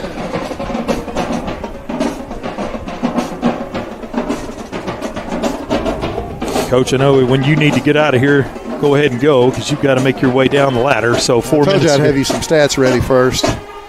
Handoff goes to Jenkins. Jenkins near side, 25-20, 15-10, 5-4, 3-2-1, into the end zone. Touchdown, Golden Tornadoes. Nutrient Ag Solutions touchdown for Union City. Yeah, big 31-yard run right there by Jenkins into the end zone.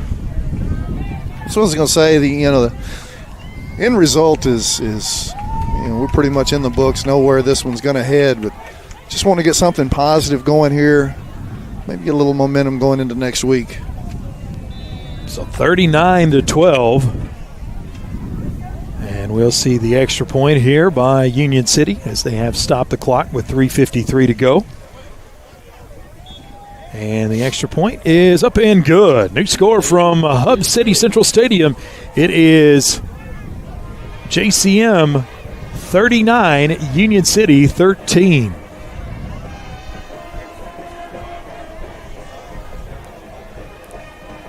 So we'll see the Union City kickoff team come out. Have to think they're thinking onside kick here. Try to get the ball back as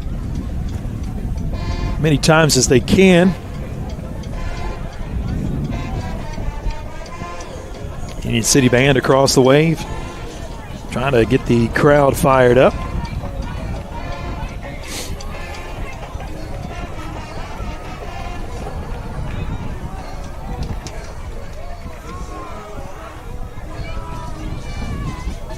Everybody getting lined up, ready to get this last 3:53 underway. Final score, Haywood over Ridgeway tonight, 65-12. Just giving you some finals. Humboldt 24, Gleason 22. What a game that was. Westview leads Dyersburg 45-23 with 3:38 to go in the third. They're only in the third quarter over there. Onside kick that is fielded there at the 48 by JCM, and they'll hang on to it. 1st and 10 Cougars. Now the question is the running clock off now because of that score? I was going to say, if the running clock's still on, then JCM just runs. I think it's off because, or else it would probably be running by now. But I'm just trying to think if Union City were to get it back, but again, I mean, you got a 27-point deficit. I know people like to tease me, make fun. This can happen, that can happen. Earlier I was going to say, 2 or 3 pass interferences in a row and you get in the scoring range, but I'm not going to try to throw that math up there on this one. Looks like JCM going to bring in some younger guys. Somebody got a jacket out there. There's some red in the sleeves. Well, it's pink for Breast Cancer Awareness. Well, I see the gloves. Okay. So there's some younger players out here. New quarterback. And fumble. And I think JCM recovered it. We won't know until we see who comes out on offense and defense because they won't tell us. Or where the ball is. They didn't tell us. Well, it looks like JCM that's keeps okay. it. If they're not telling us, that means they're keeping it. But we've seen a couple times where it did turn over and we still didn't know. So JCM on the fumble actually gained 3 yards there. On the UC side of the 50, now on the 49. I'll tell you who this quarterback is in just a moment when I can see his number. His wholesale substitutions, you can tell this is definitely a younger unit in for the Cougars. Run stopped in the backfield. Cohen Wood back there stacking that one up. On the carry, I believe that may have been Lionel Champion. 2:47 and counting on 3rd and 9. Of course, JCM in no hurry whatsoever. Absolutely not. Off. They don't care if they don't get a yard here. They'll just run the play clock down and punt it away.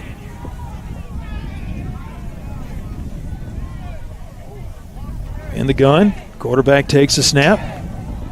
Hand off. No, the quarterback keeps it 50, 45, and he spun down there 2 yards short.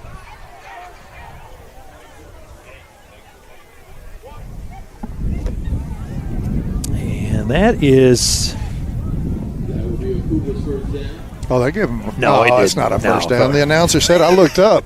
I'm like, man, they got 4 yards. Listen, or fourth down marker over there. They try some stuff down here. And he's a solid yard and a half short. Sometimes it works, but that time it worked because it made me jerk my head up real quick and see where if they had moved the spot. 4th and 1 on the quarterback keeper. They make it close. They're going to keep their offense on the field. Yeah, get a first down. 1:38 to go. They pick up the first down here. JCM can run the clock out. Drops the snap. Quarterback takes it. He's going to have the first down, and it gets down to the 39, and that will do it. 1:19 to go. They may have to snap it just one more time. 2 at max. 40-12. They finally put that extra point on the board. I was waiting. They fooled me earlier. I thought they can fool you, but they can't keep it out of your mind. Yeah, that's right. I thought that should have been 40. The scoreboard has been an adventure tonight.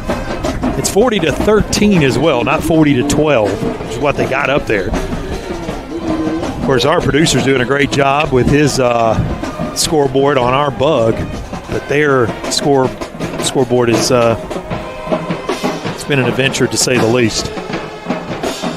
Run up the middle and no gain on the play as the running back is turned backwards. 30 seconds to play. Coach has gone down to the sideline to talk to head coach Nick Markle when we get done with this one.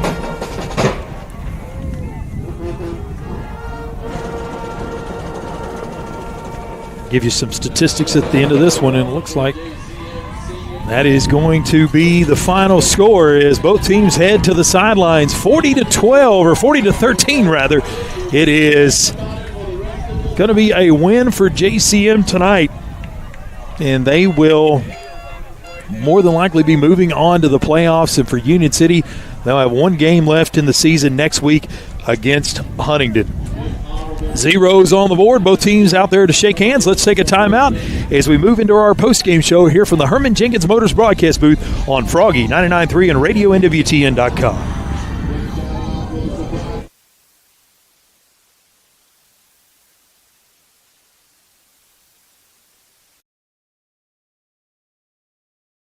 Looking for dependable machinery to complete your fleet? Thompson Machinery has what you need. Whether you're buying, leasing, or renting, we've got you covered with new and used CAT equipment and a large inventory at our CAT rental store. Complete your fleet or fill a gap on your job site with our reliable machinery. Find your next machine in our inventory. Call 888-720-1308 or visit a Thompson location near you. Thompson Machinery, your local CAT dealer. At Reynolds Brothers Tire Company in Union City and Martin, they carry Cooper, Michelin, and Goodyear tires. They carry all major brands and many private brands too. They even go the extra mile for their customers with a service package that includes road hazard, free fixed flats, and lifetime balancing. Reynolds Brothers, nobody beats their customer service. Reynolds Brothers Tire Company, 400 East Church Street in Union City and 505 North Lindell Street in Martin. From custom application, precision ag, plant health products, seed varieties, financing, and more, we have it all. Here at Nutrient Ag Solutions, we're here for every kind of grower and every kind of operation. By providing these innovative tools, we help you be prepared for the ag industry of tomorrow. Contact your local Nutrient Ag Solutions to discover all the ways we can serve you and your operation. Be sure to like and follow us on Facebook at Nutrient Ag Solutions TN-WKY.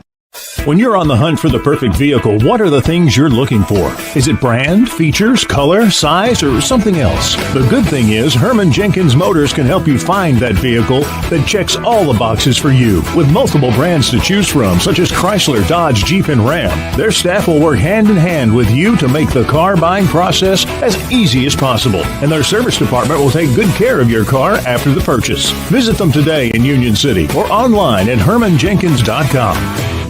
Got a leaky roof, missing shingles, or maybe it's time for a total roof replacement? No matter what your roofing needs, KB with ARS Roofing has you covered. From repairs and cleaning to full roof replacements and preservation, ARS Roofing is your trusted local expert, serving all of West Tennessee and Western Kentucky. Protect your biggest investment, your home, with the quality and care you deserve. Call ARS Roofing today at 731-636-9700 and schedule a free quote. ARS Roofing, making roofs look great again. Looking sharp has never been easier.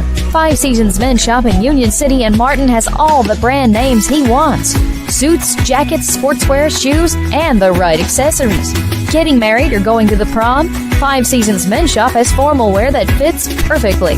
And with your purchase, 5 Seasons will wrap your gift for free. That's 5 Seasons Men's Shop in Union City and Martin with their friendly one-on-one service from true professionals. You'll walk in a man and walk out the man. And we are down here on the field with Coach Markle. Coach, talk about the positive first. The third quarter, I thought the defense really stood up well against some tests, gave you guys a chance there a couple of times. Yeah, man, we had some chances there. Thought defense, played well in the first half. We gave up 4 or 5 big plays that turned into touchdowns. We had a couple of touchdowns dropped, and just wasn't our night. Yeah, you're talking about some big plays defensively in their first half. They came down and scored pretty quickly, their first possession, but you guys answered really well. Looked like y'all had some balanced attack, too, a lot more passing in. Was that part of the plan, or it just kind of worked into the script here as the game progressed? Well, they just plugged up the middle. They were blitzing. They had, they got some good players. I think number 1's a really special kid for them, and we had trouble blocking him all night. And, we had to kind of game plan around him a little bit, and we had our chances. We had some opportunities. A couple of wide open passes dropped. A punt fake that would probably have been a big play for us dropped. Plays were there to be made, and we didn't make them when we needed to, and here we are. All right, Coach, thank you. We'll see you next week. Go Tornadoes. And thanks for Coach joining us here on our 5 Seasons Men's Shop in Union City and Martin post-game show, and that was our Jerry Ward Autoplex post-game coaches interview. Let's take another time out. When we come back, we will give you some stats and name our player of the game, and you're listening to it all right here from the Herman Jenkins Motors broadcast booth on Froggy 99.3 and RadioNWTN.com.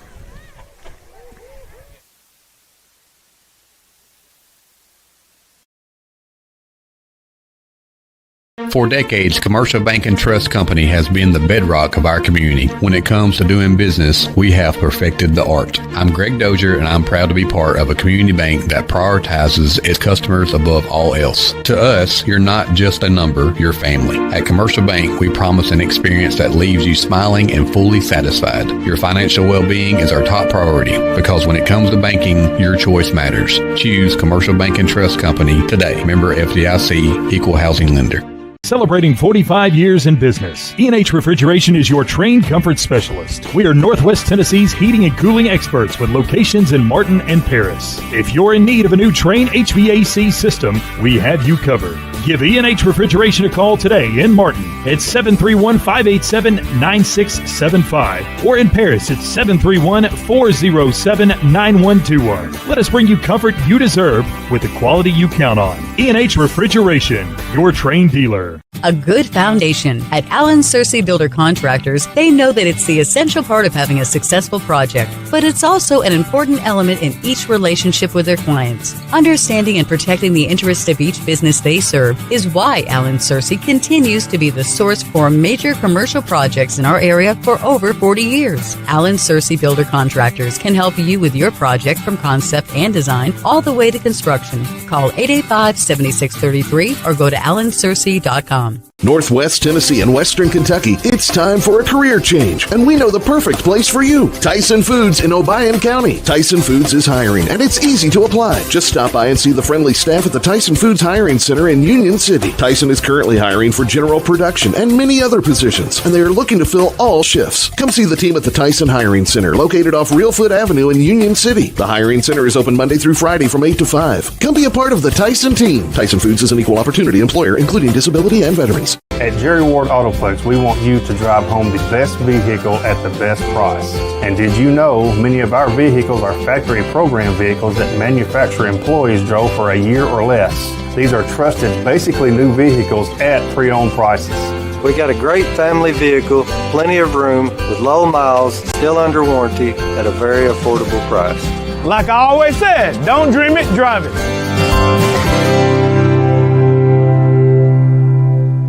At Orr Investment Management, we believe everyone deserves a clear path to their goals. Jamie Orr and his team have offered personalized securities and advisory services tailored to your unique needs for nearly 20 years. Take the necessary steps to secure your financial future today. Visit Orr Investment Management at 1208 Edward Street in Union City or 849 Volunteer Drive in Paris. Your future is our focus. Securities and advisory services offered through LBL Financial, a registered investment advisor, member FINRA SIPC. Back here in the Five Seasons Mint Shop in Union City and Martin.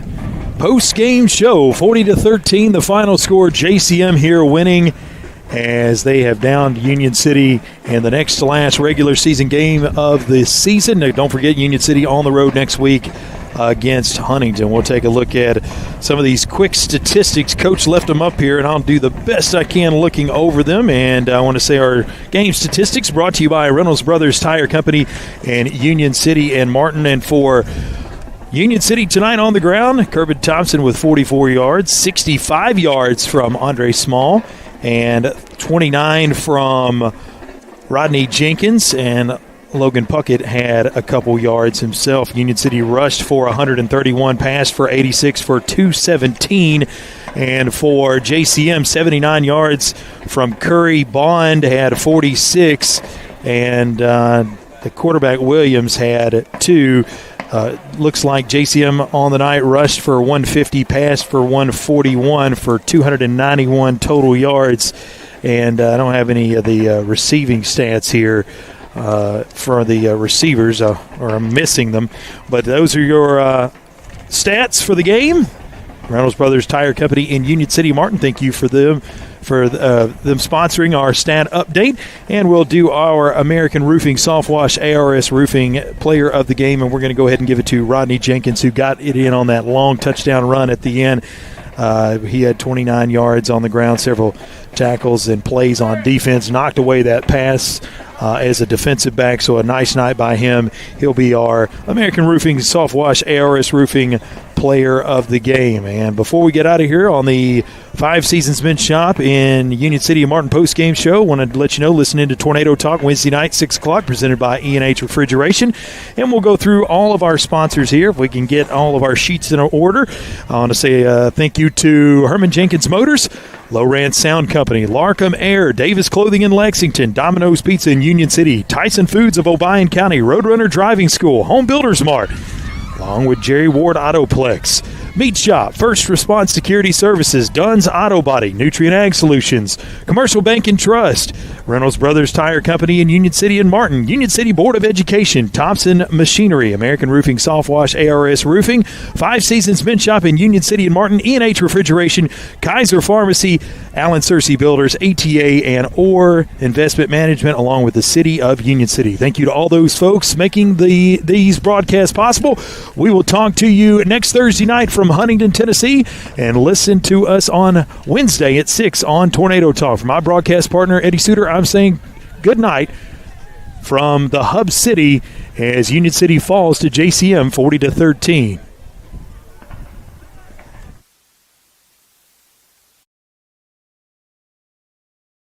Accidents, dents, and dings happen. And when they do, bring your vehicle to Dunn's Auto Body, proudly serving the area since 1963. Our family-owned business provides top-quality repairs you can trust. Our technicians are ready to restore your vehicle to its best. We are open Monday through Friday from 8 to 4.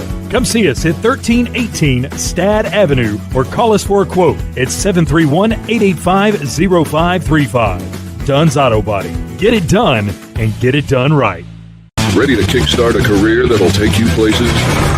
Roadrunner Driving School is here to help you earn your CDL and hit the road in the right direction. Located at 106 Industries Park Drive in Sharon, Tennessee, Roadrunner Driving School offers an in-depth hands-on training curriculum that prepares you for an exciting career in the trucking industry. Learn how to drive a Class A commercial vehicle today. Call us at 731-456-2008 to earn your CDL in just 3 weeks. Let Roadrunner Driving School put you in the driver's seat.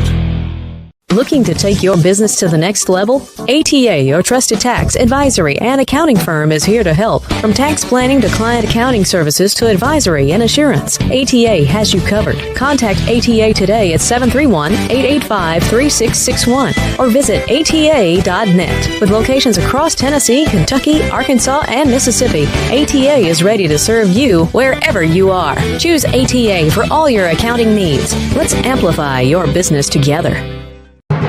There's a special feeling you get when you get to the football stadium in a small town on Friday night. It's a feeling of pride in your team, a love for your community. A lot of community pride rests on its athletic teams. In Union City, we feel that pride in our teams, our schools, and in our people. Join us. Part of what makes this a great place to live. A tradition of excellence in academics and athletics from the City of Union City. Your business is unique, so protecting it should be tailor-made. Unlike those one-size-fits-all nationwide security companies, First Response Security Services offers custom solutions tailored to your organization's needs. We even work around any stipulation you have. First Response actually sends real people to support you. You're not just a number in a database. You get the personal touch and real local support whenever you need it. Serving Northwest Tennessee for 15 years. Call us today. From custom application, precision ag, plant health products, seed varieties, financing, and more, we have it all. Here at Nutrient Ag Solutions, we're here for every kind of grower and every kind of operation. By providing these innovative tools, we help you be prepared for the ag industry of tomorrow. Contact your local Nutrient Ag Solutions to discover all the ways we can serve you and your operation. Be sure to like and follow us on Facebook at Nutrient Ag Solutions TN-WKY.